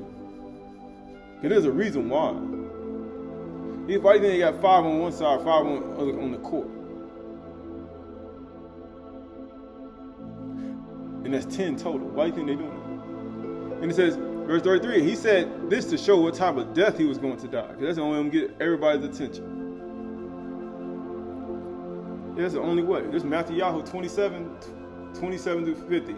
Then the soldiers and the governors took Yahushua in the governor's headquarters, and they gathered the whole battalion before him. And they stripped him and put on a scarlet robe on him. I say red. They put on a red robe. You can say Aydah. They put on a red robe. They say the red people. They put on a scarlet robe on him. And guess what he said? And twisting a crown of thorns, they put it on his head and put a reed in his right hand. What month is this? It's the 10th month. Open right hand. How he gonna get it? He gotta open his right hand. Attainment. He attained it. And maybe he had a crown of thorns on his head, just like Adam. Thorns and thistles. It was gonna yield you. From the sweat of your brow, you're gonna prowl the ground. And you're gonna eat from it. Amazingly, that's what Nebuchadnezzar did to the poor people after they came in, and he destroyed and took all the vessels and gold, and he sent the poor people in the field. He killed all the other people. Verse 8 said, and kneeling before him, they mocked him. They worshiped him, because every knee gonna bow, and every tongue gonna confess that Yahushua Mashiach is master to the kabod of Yahuwah. He said, hail the Malach of the Yahudim. And they spit on him and took the reed and struck him in the head. And when they had mocked him, they stripped him of the robe and put on his own clothes and led him away to be crucified. And as they went out, they found a man of Ashar'y, Simon by name, and they compelled this man to carry his cross, totality. And when they came to the place called Golgotha, which means a place of a skull, they offered him wine to drink mixed with gall. But he tasted it not, and he would not drink it. And when they had crucified him, they divided his garments among them, casting lots. And that's what they did. They cast lots. That's what they did to all of Turah and Parius and Jerusalem. Why do you think Nebuchadnezzar did it? They cast lots. Why do you think Nabuzaradan took the gold and silver, but the bracelets he sent back there? He was casting lots, and then he sent the rest to Babylon. But he kept their gold and silver. They were casting lots for all the things, the vessels of things of Yahuwah. They cast lots for the courtyard that Shalom built. They were looking at it. They studied it. They looked at it to the most utmost, and they passed it down through generations. The same rich Nebuchadnezzar and his descendants. But Nebuchadnezzar in the 7 periods, his thoughts came back to him. Verse 36, and they sat down and kept watch over him there. And over his head, they put the charge against him, which read, this is Yahushua, the Malach of the Yahudim. Then the 2 robbers who were crucified with him, one on the right and one on the left. But he said north and south, 5 and 5. With the sea in the middle, with the big pool in the middle. 5 on one side, 5 on the other, with the big pool in the middle, big courtyard in the middle of water. Who do you think was in the middle?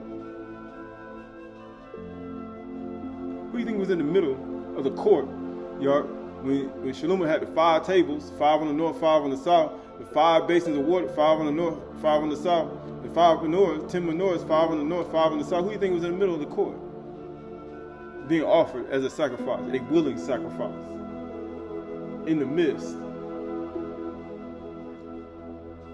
And those who passed by derided him, wagging their heads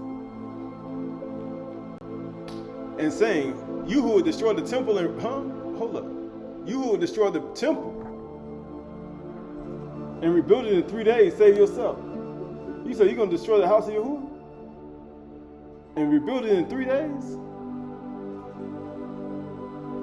And if you are the son of Yahuwah, come down from the cross. So that also the chief priests and the scribes and the elders mocked him, saying, he saved others, he cannot save himself. If he the Malach of Yasharal, let him come down from the cross, and we will believe in him. Why you don't come down? We'll believe in you. Why don't you come down from the higher boxes? And then what they do? And we'll believe in you. Because the son of Adam be lifted out, I'm gonna draw people to you. But why is everybody kneeling before him? But it said right here, he saved others, he cannot save himself. If he the Malach of Yasharal, let him come down from the cross, and we'll believe in him. Aren't they the kings? The wealthy? They're high and lifted up. They're above you. And guess what you do? You at the bottom. Just like the people at the bottom looking at him, mocking him. And that's what people do today to the rich. And you poor, you mock the rich. You mock the king, and you start talking to the king up there saying, come down from the cross. And we'll believe in you. We'll believe that you are actually an honest person. That's what people do. That's what the poor do to the rich today. Inside all these rich people today, even these people who sit in press boxes and all that, they do the same thing. They do the same thing. Oh, he think he all that. He up there. That's what the rich poor people do to the rich. both low and high, rich and poor together. Ain't that what happened? That's where people meet at. The rich and the poor meet together. Isn't that what y'all doing in there? Verse 43, he trusts in Yahuwah, let him, Elohim, deliver him now if he desires him, for he said, I am the son of Elohim. What do you think they saying? They saying they're the sons of Elohim. And the robbers who were crucified with him also reviled in the same way. Now from the 6th hour, there was darkness in the land to the 9th hour. And about the 9th hour, Yahushua cried out with a loud voice, saying, Aliyah, lama sabachthani, my Elohim, why have you forsaken me? Why you forsaken me? And some of the bystanders hearing it said, this man calleth for Aliyah. They started mocking. And one of them at once ran and took a sponge and filled it with sour wine and put it in a reed and gave him to drink. But the other said, wait, let's see whether Aliyah will come and save him. And Yahushua cried out again with a loud voice and yielded the Ruach. All that took place. All at the same time. And it still happens today. It still happens today.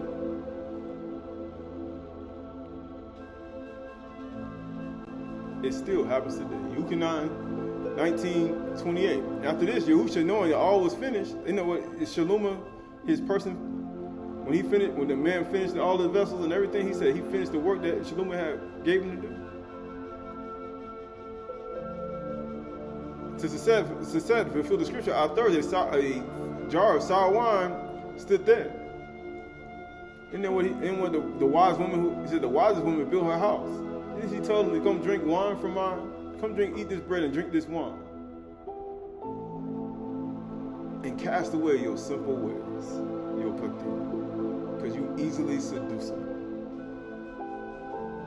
Who said you're going to eat my flesh and drink my blood? You have no life in you. Why do you think the Hakamuth was offering you wine and bread to drink? And when do you drink wine and bread? Oh, Pesach. And when was Yahushua killed? Pesach. And what's getting ready to come up? Pesach. Passover. He says, I thirst, a jar of sour wine stood there. So they put a scourge, and amazingly, what did they put in Yahushua's hand? A wool. Because wisdom builds a house. So they put a sponge of sour wine in hyssop branch and held it to his mouth. And when Yahushua had received the sour wine, he said, it is finished. And he bowed his head and gave up the Ruach. He said, why you do that? This is Yuchanan 19:31. Since the day of preparation, so that the bodies would not remain on the cross of Shabath, for that Shabath was a hard day. It was a hard day. And the Yahudim asked Pilate that the legs might be broken and that they might be taken away. He's like, because Yahushua, who was supposed to be offered in the middle of the sacrifice, they offered themselves a willing sacrifice.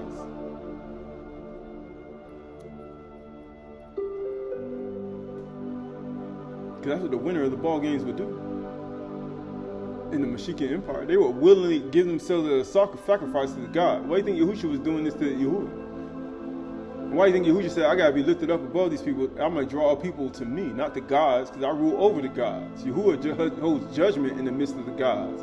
Why do you think he was sitting in between the two thieves? He was holding judgment in the midst of the gods. As Psalms 82 was saying. And it says, verse 32, so the soldiers came and broke the legs of the first and of the other who had been crucified with him. Say what? They broke the legs of the first one and the second one. How many houses are there? 2. But when they came to Yahushua, they saw that he was dead already, because Yahushua was a willing sacrifice. He was already gone. He offered himself as a willing sacrifice.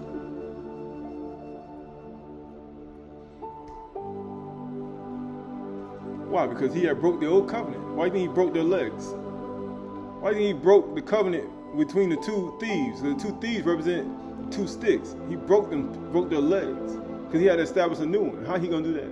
But when they came to Yahushua, they saw that he was dead already. They did not break his legs. But the one of the soldiers pierced him in the side with a spear, and at once came blood and water. That's how he's gonna establish a new covenant. It came with a spear, and out came blood and water. his own blood and water. He who saw it bore witness, and his testimony is true. And he knows that he is telling the truth, that you may believe. For these things took place that the scripture might be fulfilled. Not one of his bones will be broken. He's like, I'm not breaking this this covenant with you. And he pierced in his side, came blood and water, showing him that he was, how you say, a dumber, made from the red soil. The red people, how you say? The redness. And again, the scripture says, they will look on him whom they have pierced. This Bereshit 2, 1-7. Thus, the Shemaims and the earth were finished. How he finished it. Why do you think the man, when he finished the vessels in the house of Shalom, he said he finished it.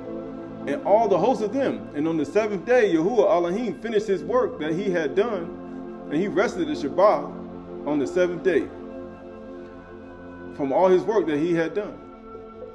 And here's what it says. It says, and the host of them. And on the seventh day, Yahuwah Elohim finished his work that he had done and rested the Shabath day. How you say? From all his work that he had done. So Elohim baraked the seventh day and made it Qahalath. Because on Elohim rested from all his work that he had done in creation. These are the generations of the Shemaims in the earth, when they were created. In the day Yahuwah Elohim made the earth and the Shemaims, the 7 Shemaims, the Shabath Shemaims. And when no bush of the field was yet in the land, and no small plant in the field had sprung up, for Yahuwah Elohim had not caused it to rain on the land, he didn't cause it to rain, there was no man to work the ground. There was nobody to work the ground. Why do you think Nebuchadnezzar took the poor people and put them in the field and say, work the ground, till the ground? There wasn't nobody to do it. He took the poor people to do it. And guess what happened? Then Yahuwah Elohim formed Adam from the dust of the ground. He from the bottom. He formed Adam from the dust of the ground, and breathed into his nostrils the breath of life, and man became a living creature. I think when he pierced Yahushua in the side, came blood and water again, because he saw they were dead already. He broke their leg. He broke their covenant. He said, you know what? I'm gonna make a new covenant with the house of Ashar'y. Not the old one, but this new one. You get what has happened? That word for ground is Adama. Ground. The surface. Plot of land. Redness. I formed Adam from the Adama. That's why you think it appears in the south, came blood and water and hit the ground. That's how he's going to make a new covenant with you. Not the old covenant. And worshiping other gods and worshiping other idols and things. He said, present your bodies a living sacrifice.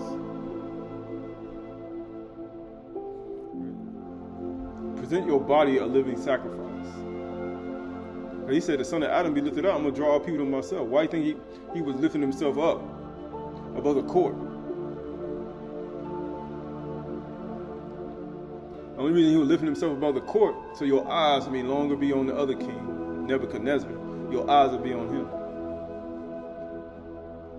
Because now, he said, you poor. He said, make sure you don't curse the king. As Qahalath says, he said, only make sure, he said, when you in your house, he said, make sure you don't curse the king. He said, unless a winged creature come and tell the matter. He said, don't even curse the rich. Now Yahushua I'm exalted now. He said, don't you say nothing about me. Because the son of Adam, Yahuwah, be lifted up. I'm going to draw people to myself.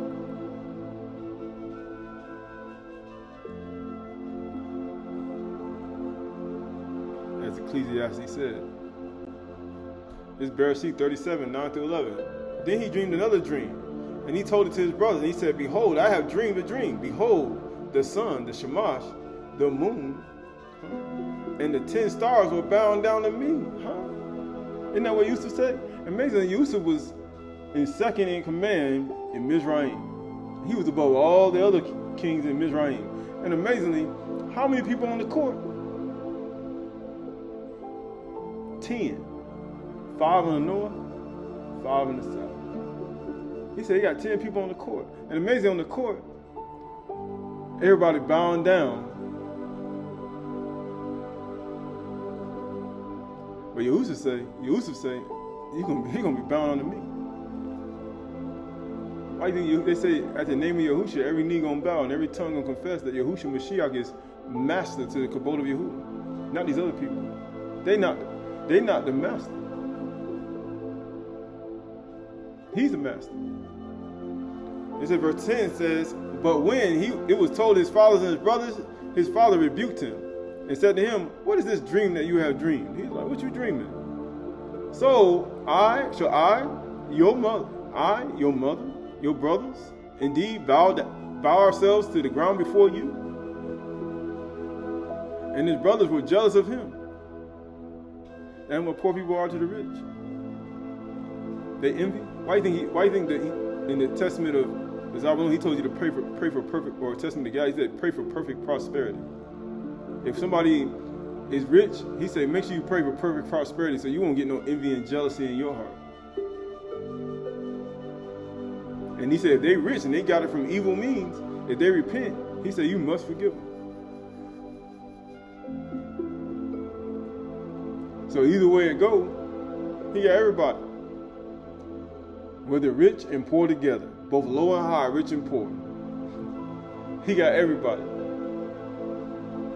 No matter who you are. He said the rich can't oppress the poor, and the poor can't be jealous and envy of the rich. He said that's the type of stuff Yahushua do.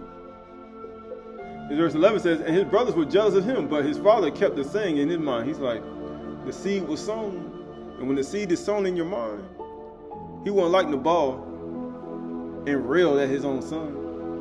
He kept that saying in his mind.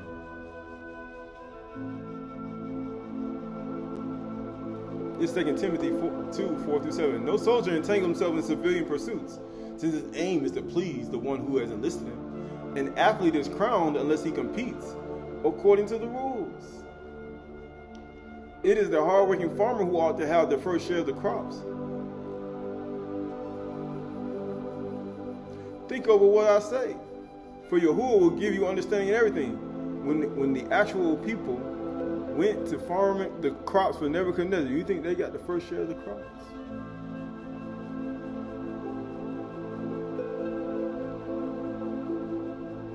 You think they compete according to the rules in athletics? They cheat.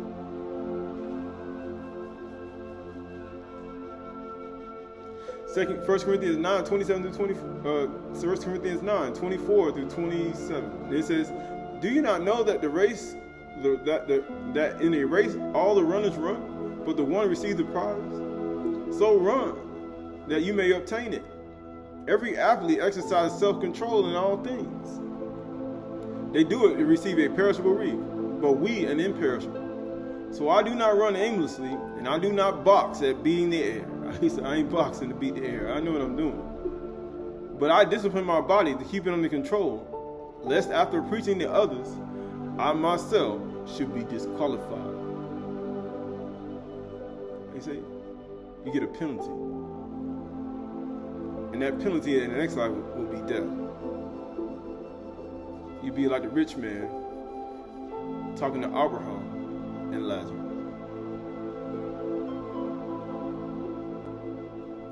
This is Yuchanan 10, 7 through 8. So Yahushua again said to them, "Truly I say to you, I am the door of the sheep. All who came before me are thieves and robbers. Nebuchadnezzar was a thief and robber. The rich man was a thief and a robber. Zedekiah was a thief and a robber. All these people were thieves and robbers. But the sheep did not listen to them. I am the door. If anyone enters by me, he will be saved."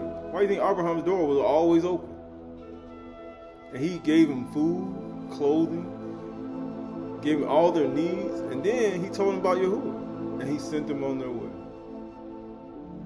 That's what Abraham did. Abraham was a good shit. Abraham was. What do you think Yahushua saying? Before Abraham was, I am. Where do you think Abraham learned that from? He learned from me. But the sheep did not listen to them. I am the door.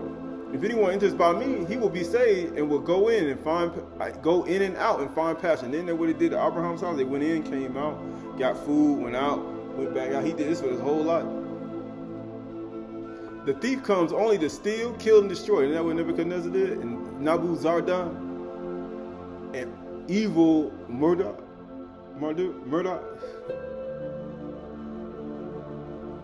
They came to steal, kill, and destroy.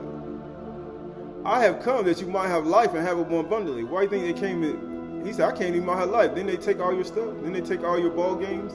Then they take everything. And then they put it in there. And then they get what? He said, you know what? Stop looking at them.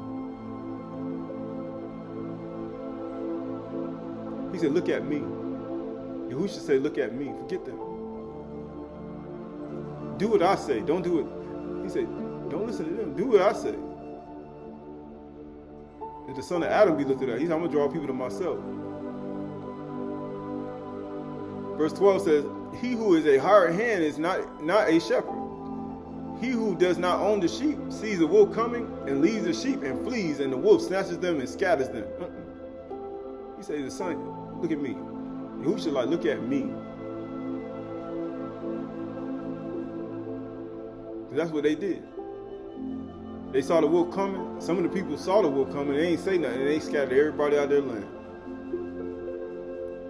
He said, don't do that. He flees because he is a hired hand and cares nothing for the sheep. You don't care nothing about all these people. I am the good shepherd. Yahushua hold up. I'm the good shepherd. I know my own and my own know me. Just as the Father knows me and I know my Father. And I lay down my life for the sheep. And I have other sheep that are not of this fold, and I must bring them also, and they will listen to my voice. So there will be one flock and one shepherd. For this reason, the Father loves me. He said, the Father loves me because I lay down my life that I may take it up again. And he said, I'm a willing sacrifice. Because I won, and I'm willingly offering myself to Yahuwah. No one takes it from me, but I lay it down of my own accord. Did Adam sin? The woman sinned. But then Adam willingly took from the tree and laid on his life for her. No one takes it from me. I lay it down of my own accord. I have authority to lay it down, and I have authority to take it up again. I have authority to tear down one covenant, and I have authority to take it up again. He said, you ain't got that. He said, that's how authority Yahushua had. This charge I have received of my Father. That's why he said, Shaul said, lest I be disqualified. Timothy. He said, lest I don't want to be disqualified. So I keep myself under control. That's me proclaiming and teaching the others. He said, I myself be disqualified. He said, I got authority to lay down my life and to take it up again. I'm a willing sacrifice. He said he was a willing sacrifice. This is Amos 3, 12 through 15. Here's the word of Yahuwah Here's the word of Yahuwah has spoken against you, O people of Ashar'y, against the whole family that I brought land of Mizraim. You only have I known of all the families of the earth. Therefore, I will punish you for all your iniquities. Do two walk together unless they have agreed to me? Does a lion roar in the forest when he has no prey? Does a young lion cry out from his den if he has taken nothing? Does a bird fall in a snare on the earth when there is no trap? Does a snare spring up from the ground when it has nothing? Is a teruah blown in the city and the people are not afraid? You know what Abner did? And the people went home. Does disaster come to a city unless Yahuwah done it? He said, who did all this? Verse 7, for Yahuwah Elohim does nothing without revealing his secrets to his servants, the Nabi'im. The lion has roared. Who will not fear Yahuwah Elohim? Who will not fear? Yahuwah Elohim has spoken. Who can but prophesy? Declares Yahuwah. So who can but prophesy? Right? Continue on. Proclaim to the strongholds of Ashdod into the strongholds of the land of Mizraim. Skipping over to verse 13. Hear and testify against the house of Yaakov, declares Yahuwah Elohim beholds, that on the day I will punish Ashar'y for its transgressions. I will punish the altars of Bethel, and the horns of the altar shall be cut off and fall on the ground. Huh? What was the horns going to be at the four corners of the altar?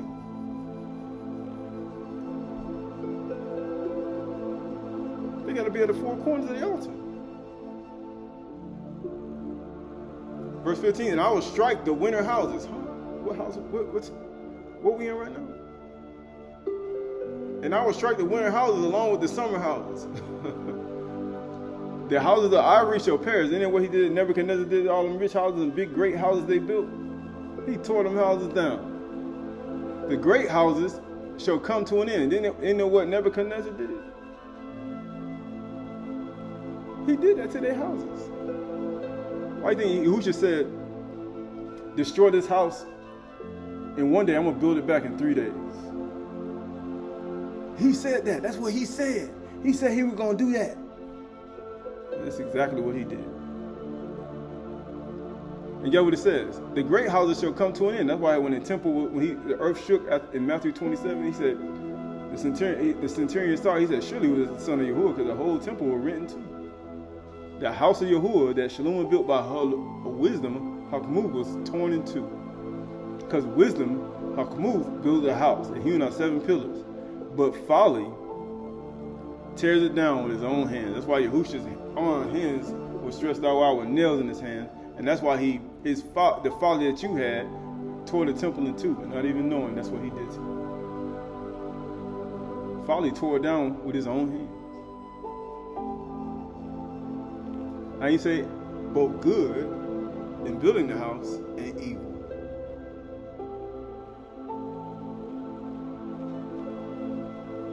Both good and evil. This Psalms 50, 16 to 23. But to the wicked, Yahuwah says, what right have you to recite my statutes and take my covenant in your lips? He said, what right have you to recite my statutes and take my covenant in your lips? Just like they drunk the vessels of the cup. Mene, take care of the kettle, and the wall, a hand came out and put on the wall, and after they drunk out of it. He said, what right have you to take them cups and them vessels that you took from out of Jerusalem and take my statutes in your lips, and actually take from the Pesach cup and all this stuff and eat the vessels of the priest and the Kahan, and to have these people worshiping you in my courts that you stole, that was given to Louis and Levitical priesthood and all the Kohanim. He said, what you doing that for? You better, he said, verse 17, for you hate discipline and you cast my words behind you. He said, you took the words of me, then you don't do them. He says, if you see a thief, you are pleased with him and you keep company with adulterers. He said, these people are thieves. He's like, hold up. You give your mouth free rein for evil and your tongue frames deceit. You sit and speak against your brother. You slander your own mother's son. Uh-oh. You want to sit up there real high and you want to start talking about them people down there? You want to start slandering them and making up stuff about them and try to get them to keep worshiping you? Get what Yahuwah say. He said, your tongue framed deceit. You say you slander your own mother's son. He said, I'm going to get you. He said, if you don't repent. Verse 21, these things you have done, and I have been silent. You thought I was one like yourself. Yahuwah like, you think I'm one like y'all. Yahushua like, I ain't like y'all. That's why he said, I'm going to be lifted up above you. That's why he sits above. But I now rebuke you and lay charge before you. Mark this. You who forget Yahuwah, they don't forgot. Lest I tear you apart. Because he's going to do it again if we don't stop. And there will be none delivered. The one who offers thanksgiving or to God as his sacrifice.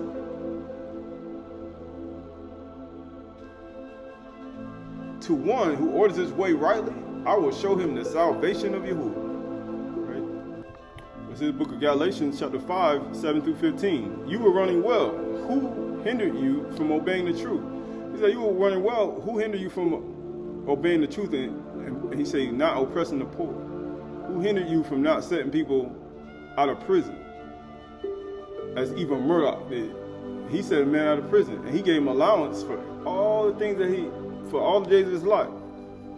He said, who hindered you from obeying the truth? and setting people free. This persuasion is not for him who calls you, because every person who will immerse in you who should have put him on, you're supposed to let people out of prison. When people are in prison, you're supposed to visit them. When you put somebody in prison by your actions and what you did, you need to go to that person and make right with that person, and you need to take them out of prison. And you need to make right and give them the things that they need so they can get themselves and be taken care of for the rest of their life. All that's a part of it. He said you won't get eternal life if you don't do these things. A little leaven leavens the whole lump. That's a little sin. Just by not letting, you're supposed to be, you saying you're a representation and an ambassador for Yahushua Mashiach, but you can't let somebody go free for the wrong they did. For the wrong you did, actually. You put them in the prison. You got them captive in their mind. Verse 10 says, I have confidence in the master that you will take no other view, and the one who is troubling you will bear the penalty, whoever he is. These are all the things that people who need to be Yirah Yahuwah, fear Yahuwah. But if I, brothers, still preach circumcision, why am I still being persecuted? In the case the offense of the cross is removed, I wish those who will unsettle you would emasculate themselves, would cut this off. He said, how many people you still got in prison? He said, how many people you haven't visited? How many people? He says, the poor will not cease out of the land. Verse 13, for you were called to freedom, brothers. Why do you think he let the man go out of prison? Evil murder. Only do not use your freedom as an opportunity for the flesh to keep operating according to the flesh and do what you want to do. Because Yahushua said, when I was hungry, you didn't give me no food. When I was thirsty, you didn't give me no drink. When I was in prison and sick, you didn't visit me. He said, when we seen that? When you done it to the least of them, you done it to me. You shall, get what it says, for the whole law, the Torah, is fulfilled in one word. You shall love your neighbor as yourself. Would you want somebody to leave you in prison for the rest of your life? And it was because of you they in prison? He's like, man, you know what? I can't be this cruel. They just ain't let the land keep the Shabaths. And I got this person in prison. I'm gonna put this person for life.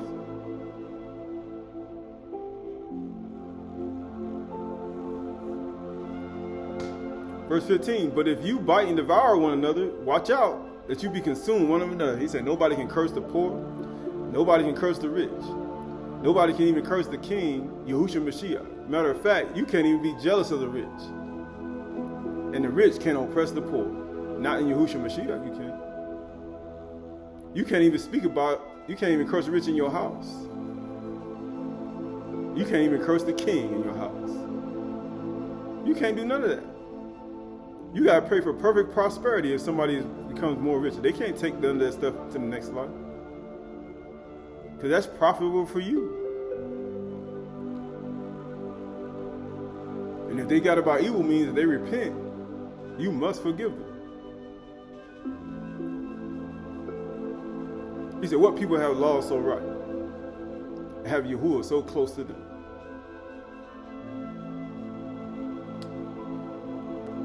So this is Galatians 5, 16 to 21. But I say, walk in the Ruach. That's what the Ruach, if you walk in the Ruach, you do stuff like that. And you will not gratify the desires of the flesh, because you know what happens. Your fleshly mind, your carnal mind, don't think like that. That's why the Ruach gonna make you do things that make your flesh uncomfortable. Like, man, I gotta do all that. I can't do this. I can't do that. I can't. Yeah, exactly. He got you under some strict rules. Verse 17, for the desires of the flesh are against the Ruach, and the desires of the Ruach are against the flesh. For these are opposed to each other, to keep you from doing what things you want to do. But if you are led by the Ruach, you are not under the Torah, the law. There ain't no law if you led by the Ruach. Now the works of the flesh are evident. Sexual immorality, impurity, sensuality, extortion, idolatry, sorcery, enmity, jealousy, fits of anger, rivalries, dissension, evil, drunkenness, orgies, extortion, right? Effeminism, all that. Effeminate.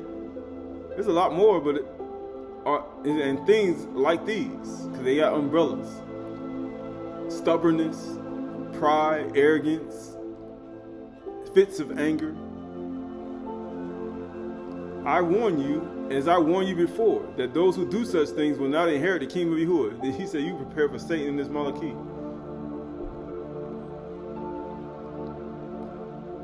You're going to be with them. He said, you're going to be with them, right? This Galatians 5:22-26. But the fruit of the Ruach is love, aha, joy, simcha, shalom, patience, arak, kindness, kasid, goodness, ta'ud, faithfulness, amunah, gentleness, anah, self-control, takah. Against such there is no law. There is no law against that. There is no law against that. Why? Because these are 9 things that you must do. He said 9. Against such there is no Torah. And those who belong to Mashiach Yahushua have crucified the flesh and its passions and desires. If we live by the Ruach, let us keep in step with the Ruach. Let us not become conceited, provoking one another and envying one another. That's why the rich can't get conceited with all their wealth and all the things that they stole, because a lot of people got wealth through evil means. And they provoke the poor people to envy and jealousy. And then guess what happens? They come to rob you. They come to steal from you. They come to take you out. Because you're provoking them. You're not opening your hands wide to the poor. If you did that, you wouldn't have to worry about all the stuff you're talking about that you're afraid of. You gotta put bulletproof cars. you gotta have all the security and all this stuff. You would open your arms wide to the poor, man, a lot of that stuff wouldn't even happen. You be able to walk outside and not feel a certain way. But being that people don't want to do that, that's why you're afraid for your life. Because that's what's going to happen. He said the perfect society, right? The perfect society, perfect community. Ashar'y, Hebrews 12:12-15. Therefore, lift up your drooping hands and strengthen the weak knees, and make straight paths for your feet, so that what is lame may not be put out of joint, but rather he be healed. Strive for peace with everyone. Shalom. What shalom? Tear down everything attached to chaos. Destroy. And for the Qahalath, without which no one will see Yahuwah. You ain't gonna see him. See to it that no one fails to obtain the Khan of Yahuwah, that no root of bitterness spring up and cause trouble. And by it many become defiled. He said, become defiled virgins. So you're supposed to present Yahuwah a living sacrifice. Matter of fact, you're supposed to present yourself a chaste virgin. Every single offering in the 7 celestial circle at 7 cars and muads, you're supposed to present yourself a chaste virgin. And every single time you appear before him and you offer, you got in the morning, noon, and evening, and when you pray. Even during the times of the offering, the morning sacrifice and evening sacrifices. You gotta wash yourself. You gotta make sure all of the bread is on the table. And shulchan, the menorah has to be lit. Like all that's a part of it. Romans 12:1-2. I appeal to you, therefore, brothers and sisters, by the mercies of Yahuwah, you present your bodies a living sacrifice. That's what Yahushua did. He said, present your body a living sacrifice, Qahalath, acceptable to Yahuwah, not to the gods. Because every athlete exercises self-control and everything. Why do you think those people, when they competed with the ball game, with the rubber ball, and they throw it through, they willingly offer themselves to the God like a sacrifice? Yahuwah's like, nuh-uh. The Son of Yahuwah has been lifted up, Yahushua Mashiach, and now you offer your willing sacrifice to me, just like he did. Qahalath and acceptable to me, which is your spiritual worship. No longer you offer spiritual worship to other gods. You offer your spiritual worship to Yahuwah. Do not be conformed to this world. That's what they want. Conformity to this world. But you want to be conformed to the world to come. But be transformed by the renewal of your mind. By testing you may discern What is the will of Yahuwah? With a good acceptable, which is good and acceptable and perfect. Because be therefore perfect, even as your Father in Shamayim is perfect. Right? You got to be able to discern. Right? This is 1 Timothy 6, 3 through 10. If anyone teaches a different doctrine and does not agree with the sound words of the Adon Yahushua Mashiach and teaching according with righteousness, godliness, he is puffed up with conceit and understands nothing. Why? Because they're going to rail at you. What are you talking about? You saying I got to do this and I got to get off this and do that? No. But they're going to rail at you. And they don't understand nothing. They don't understand what it's like to produce a acceptable offering to Yahuwah. He has an unhealthy craving for controversy and quarrels about a word. That's all they're going to do. Which produce envy. Envy make you kill somebody. Jealousy make you take somebody or rob somebody. Dissension, slander, and evil suspicions, and constant friction among people who are depraved in mind and deprived of the truth, imagining that righteousness is a means of gain. That's all they think. We're talking about an acceptable offering to Yahuwah. What people do in these courts, he said that's just, they think righteousness is a means of gain. But Yahushua say no. Both rich and poor, high and low, rich and poor together. Because all of it's fulfilled in one word. You shall love your neighbor as you love yourself. But righteousness with contentment is great gain. You don't need all that stuff. He said, if you got contentment, he said that's great gain. It'd be our righteousness if you keep his commandments. You keep his commandments and you content, that's great gain. Are you content with the offering of Yahushua Mashiach? Are you content with providing Yahuwah a willing, acceptable sacrifice? And you keep his commandments? Whether you're rich or poor, he said that's great gain. He said great gain, great man, both low and high, rich and poor. For we brought nothing into this world, and we cannot take nothing out of the world. You can't take that whole stadium to the next life. You can't take your press box to the next life. You can't take your ball, your dribble, your ball, your jerseys. You can't take to the next life. You can't take your big houses and mansions to the next life. You can't take your 401ks and your retirement plans. You can't take none of that to the next life. You can't take your clothes, your gold and your silver, your vessels, your cups, your tables, your shortcuts, your natural tables and shortcuts, your gold and your vessels, your fringes, your garments, your clothes. You can't take that to the next life. You can't take none of these outward things that you hold to, your flesh and your body. You can't take it to the next life. You can't take all this stuff. You can't take your family, your friends. All these are a part of your life. And you enjoy these things in your life, but you can't take it to the next life. So he said, what do you need to practice? They say practice makes perfect. Like he said, we're talking about practice. Practice being perfect in Qahalath to Yahuwah, keep his commandments, believe on the Son Yahushua, and offer an acceptable offering to him. He said, practice that. Practice makes perfect. Yes, we practice these things in the natural life. Yes, that is something that's a reflection of you. But inward out first. Inward out. Verse 9, but those who desire to be rich fall into temptations. You start getting envy and conceited, and you want more. You got more than enough, and you take somebody else. You take the poor person's stuff. You got way more gold and silver and tin and sugar cane. You got more coconuts you can even have. You got more mineral water you can even have for yourself.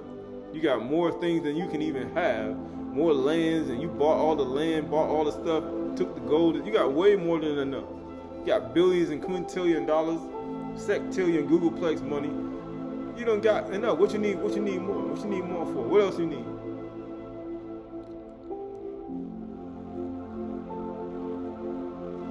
.00002 of your bank account is somebody making 25 years. What you need? What else do you want? They said you fall into a snare and into many senseless and harmful desires that plunge people into ruin and destruction. That's all that's going to happen to you. That's why you got to open your arms, your hands wide to the poor. That's when you're going to get eternal life. You're going to be like the rich man. You're going to be in Abraham. You're going to be looking on the other side. Let me get up from here. And let me rise from the dead. Because you know what's going to happen if he rise from the dead. Not only is he rich, he got money stored up in the physical world. he gonna rise up, and he gonna be a false Mashiach in the world.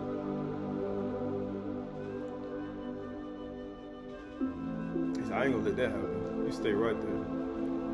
Verse 10, for the love of money is the root of all kinds of evil. It make you create all types of stuff in your head. What you can do and what you can be and how you can do it. You can't have no love for it. That's why you gotta give to the poor. Just open your hands wide to the poor. Give to every person who asks of you. It is through this craving that some have wandered away from Amunah and pierced themselves with many pain. You self-inflicted wounds. He said it'll make you wayward. How do you say? It'll make you very wayward. Psalms of Solomon 12, 1 through 6. Yahuwah, Psalms of Solomon 12, 1 through 6. Yahuwah, save my soul from the criminal and the wicked man, from the criminal and the slandering tongue that speak lies and deceit. The words of the wicked man's tongue are twisted in so many ways. They are as a fire among people which scorches his beauty. He visits and fills homes with a false tongue. That's what he do through all these things. That's why you get the truth. False tongue, fill your home with fighting, quarreling. He said, how you know your home is filled with a false tongue? When your house start leaving peace and you start fighting. He said, it's a false tongue in here. That's how you know. Instagram, Facebook, Twitter, Instagram, YouTube, radio, television. Man down the street, grocery store, somebody said something. It's a false tongue somewhere. Somebody said something, and it tinkled the ear. That's how you know. And cuts down trees of joy. Takes all the joy out. Takes all the joy out of the house. Inflaming criminals by slander. Inflaming all the other criminals who like to slander, because they all criminals who be slandering people and saying things about people that ain't true. That's why they ain't good to participate. Lay hands suddenly on no man. Don't even let your tongue utter anything that you don't know ain't true. Don't you do it. Yahuwah said, you a criminal. By slander that he incites homes of fighting. No, that's not true. Yeah, it is true. No, it ain't true. What you saying about him for? What you saying about me for? Right, all that stuff creates what? Fighting. That's all it does. May Allah remove the lips of the criminals in confusion far from the innocent, and and may the bones of the slanderers be scattered far from those who fear Yahuwah. Because the fear of Yahuwah is the beginning of Hakmah, that you may Hakmuth and build a house with 7 pillars. May Yahuwah protect the quiet person who hates injustice, who hates impartial judgment. May Yahuwah guide the person who lives peaceably at home. Why? He said, why? Impartial judgment. You were oppressing the poor, the needy. You stole all their stuff. You stole all the vessels. You stole all the cups of 5-on-5. You put it in the stadium. You gave everybody, taking all the money. And guess what? And then you slander people when they don't do it, when they don't worship you.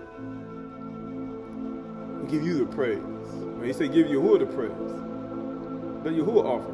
Why you slander people? You take even more and more and more, and you exalt yourself even more and more and more. Even higher above the Shamayims now.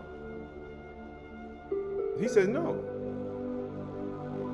Verse 6 says, may salvation be of Yahuwah be upon Yashar'y, his servant forever. That's what it's going to be. It's all going to be on the 12 tribes. May the wicked perish once and for all before Yahuwah. All those who join themselves to Yashar'y, to the 12 sons of Yashar'y, to the 12 gates. Abraham's house was always open. He had 4 corners in it, 4 gates. It was always open. I don't know, he said, if the 12 tribes tell you to close the gate, they're lying to you. The gate's supposed to be always open. That's what Abraham did. They lying. They need to stop. May the wicked may the wicked perish once and for all from before Yahuwah. Yahuwah open his arm wide to the poor. He said salvation. He said, I command everybody now everywhere to repent.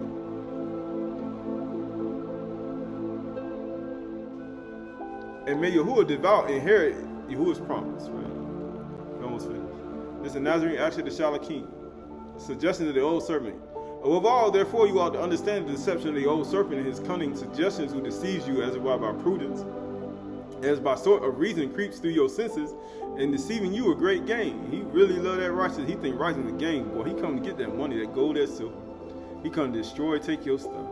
He gonna slander you, gossip about you, everything, just so you can get a check. Right? He gonna do all that. You want your check? I'll make sure everybody stops saying stuff about you. You want your check, your money back. Man, he'll do all types of stuff. Man, he got all many things at his tools. Therefore, he enunciates in your minds the opinions of Yahuwah Elohim, and whatsoever kinds. Only to see your sin is his kind. He like to see you sin. That's why he's sitting there and he just lets you sin. He wants you to keep sinning. Because it makes him comfortable. But if you stop sinning, it makes him real uncomfortable. Well, he's not going to offer himself to the gods anymore. He's praising Yahuwah in the courts. He's praising Yahuwah on the field now. He's saying his name. He's stopping sin. He's saying, I ain't coming. I'm keeping the Shabbat. I'm keeping the feast days, the cogs and muaz. He's like, well, he's going to get real uncomfortable. Say what? He said, I'll be back in 8 days. I'll be back in 7 days. I'll be back next week. He going to get real uncomfortable. Like, what's going on? Who's doing this? For his immorality was condemned from the beginning to eat dust. For that he caused to be again resolved into the dust him who was taken from the dust, the Adam. The brown black man, the red skinned man that was taken from the Adam. Even to the time when your beings will be restored. Right, skipping over. From him therefore proceeds all error and doubts. That's all it does. It's all error and doubts. By which you are driven from a faith, a munah, and belief in one Elohim Yahuwah. That's the whole point. Being an athlete is wrong, it's sin. Being a soldier, a farmer, no, it's just when you start offering your crops and your things to other gods. And when you exercise discipline and self-control for other gods. When you start to be a soldier for other gods. We ain't talking about fight. We're talking about you willing to not pursue certain things because of what they do. He said, I'm a soldier in the army of Yahuwah. He said, yeah. Yusuf was a soldier. He led Pharaoh's army in some wars. But matter of fact, Yusuf won't worship their gods. And that's another thing that people don't know. But here we go. But at the same time, it says, Ode Shalom, Odes of Solomon 6, 1 through 6. Odes of Solomon 6, 1 through 6. As the wind moves through the heart and the string speaks, so the Ruach speaks through my members. And I speak through his love. Right? So look at it. He said, being a abad, a servant, a soldier for Yahuwah himself.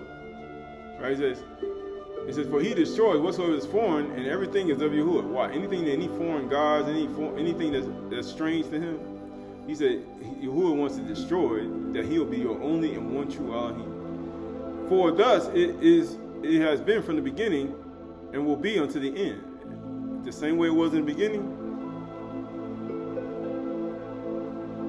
the same way it's going to be in the end. And when he formed Adam from the Adamah, he rested the seventh day. He said that's how it's going to be in the end too. It's the same thing. So that nothing will be contrary and nothing will rise up against him. Why? Sin ain't going to rise. Disobedience not going to rise. Why do you think he wouldn't let it rise inside of the garden with Qahalath and Aydah? Why do you think he took him out? Verse 6 says, Yahuwah has multiplied his knowledge, and he was zealous that those things should be known which through his Khan have been given to us. It's Ode Shalom 9, Odes of Solomon 9, 1 through 10, Pseudographic Volume 2. And it says, open your ears, and I shall speak to you. Give me yourself, that I may give myself to you. Skip down to verse 6. I announce peace to you, his Qahalath ones, so that none of you who hear will fall in the war. And also that those who have known him may not perish, so that those who receive him may not be ashamed. An everlasting crown of truth, Barak are they who set it on their head. It is a precious stone, for the wars were on the account of the crown.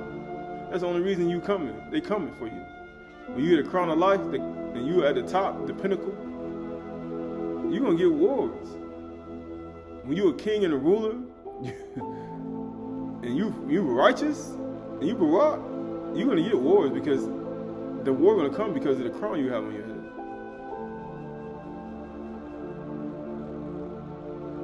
He said, he going to give you a crown of life, but you got to endure it to the end. But he says, but righteousness has taken it and is given it to you.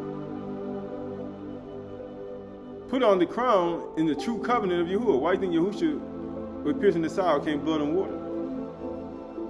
Why do you think they pierced in the side, came blood and water, and they broke the legs of the two? Why do you think he did that? Put on the crown in the true covenant of Yahuwah, and those who have conquered will be inscribed in his book.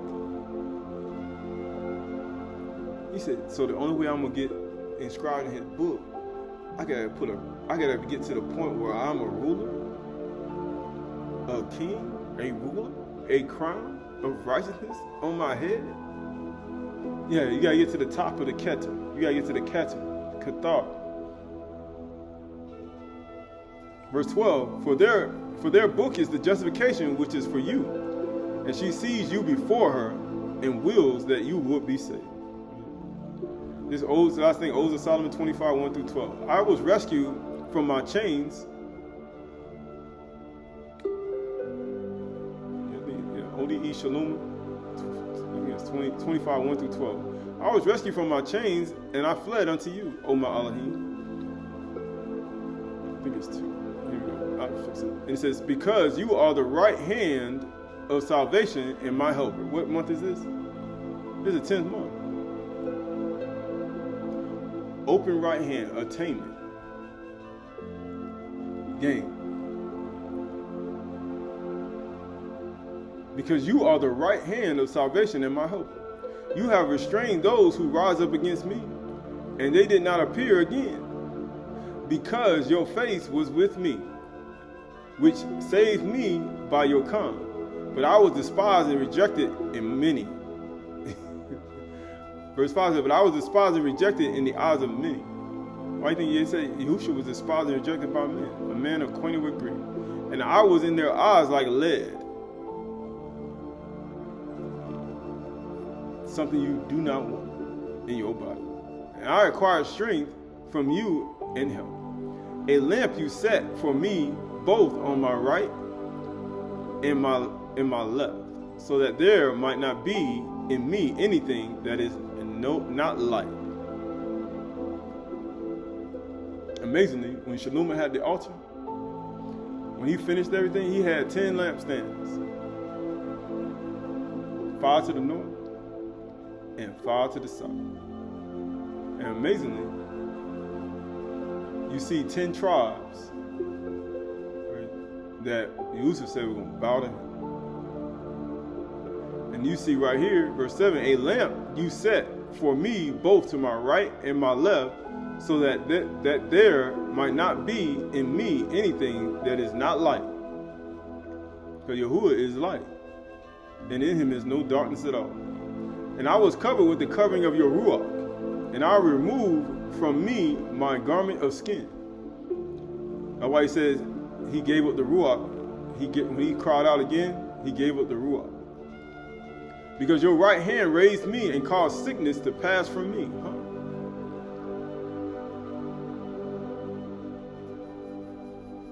He said, when I was in prison and sick, you came and visited me. He said, because your right hand raised me and caused sickness to pass from me. And I became mighty in your truth and Qhdsh in your righteousness. And all my adversaries were afraid of me. And I became the master by the name of Yahuwah. Every knee gonna bow, and every tongue will confess that Yahushua is master to the abode of Yahuwah. He said, all power is given unto me in Shamayim and earth. And above the Shamayim is 7 heavens, for the 13 Shamayim, he said, I was given power in earth, and all the way on the earth and under the sin of the earth, in the Rakia. And I was justified by his kindness. And his rest, his 7th day, his Shabbat, how you say, his Shabath is forever and ever. And I was justified by his kindness. And his Shabath, his rest, is forever and ever, without end. Right, so we look at all that, we look at Yahushua Mashiach, we look at the light of life, we look at his Shabath. That's gonna stay here forever and ever. And it's not going anywhere. For Yahuwah said, I am Yahuwah, I change not.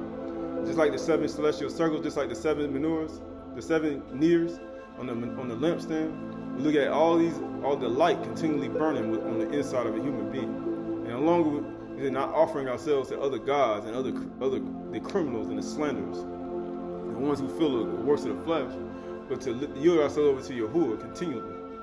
As a reminder and warnings to ourselves and to others that we may continually walk, even as Yahushua walked. When he was reviled, he reviled not back. When he was persecuted, he threatened him not. But knowing when the vessels of the house were finished, knowing that the criminals and thieves will come and take it.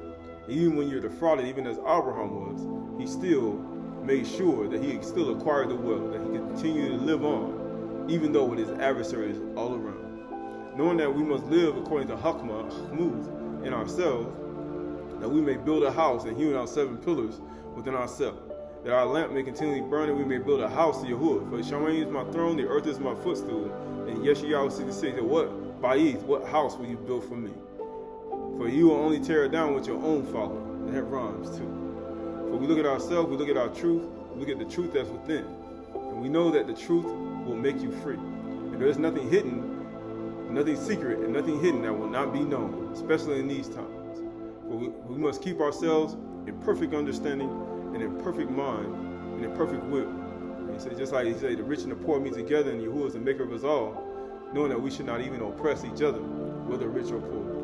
When one gains riches, you think on poverty.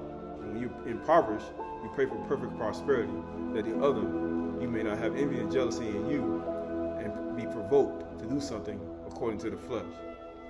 But we live in this world, we are not of it. But even though we live in this world, as living in the world, and using the world and not abusing it. For even as an athlete exercises self-control in all things, we must exercise self-control within ourselves, in our tongue, in the way we live, in the way we think, in the way we operate, in the way we go about living our day-to-day life. For even as he said, blessed are the poor in Ruach, blessed are the ones who hunger and thirst after righteousness. And he said, Barak are the meek, for they shall inherit the earth. The meek shall inherit the earth.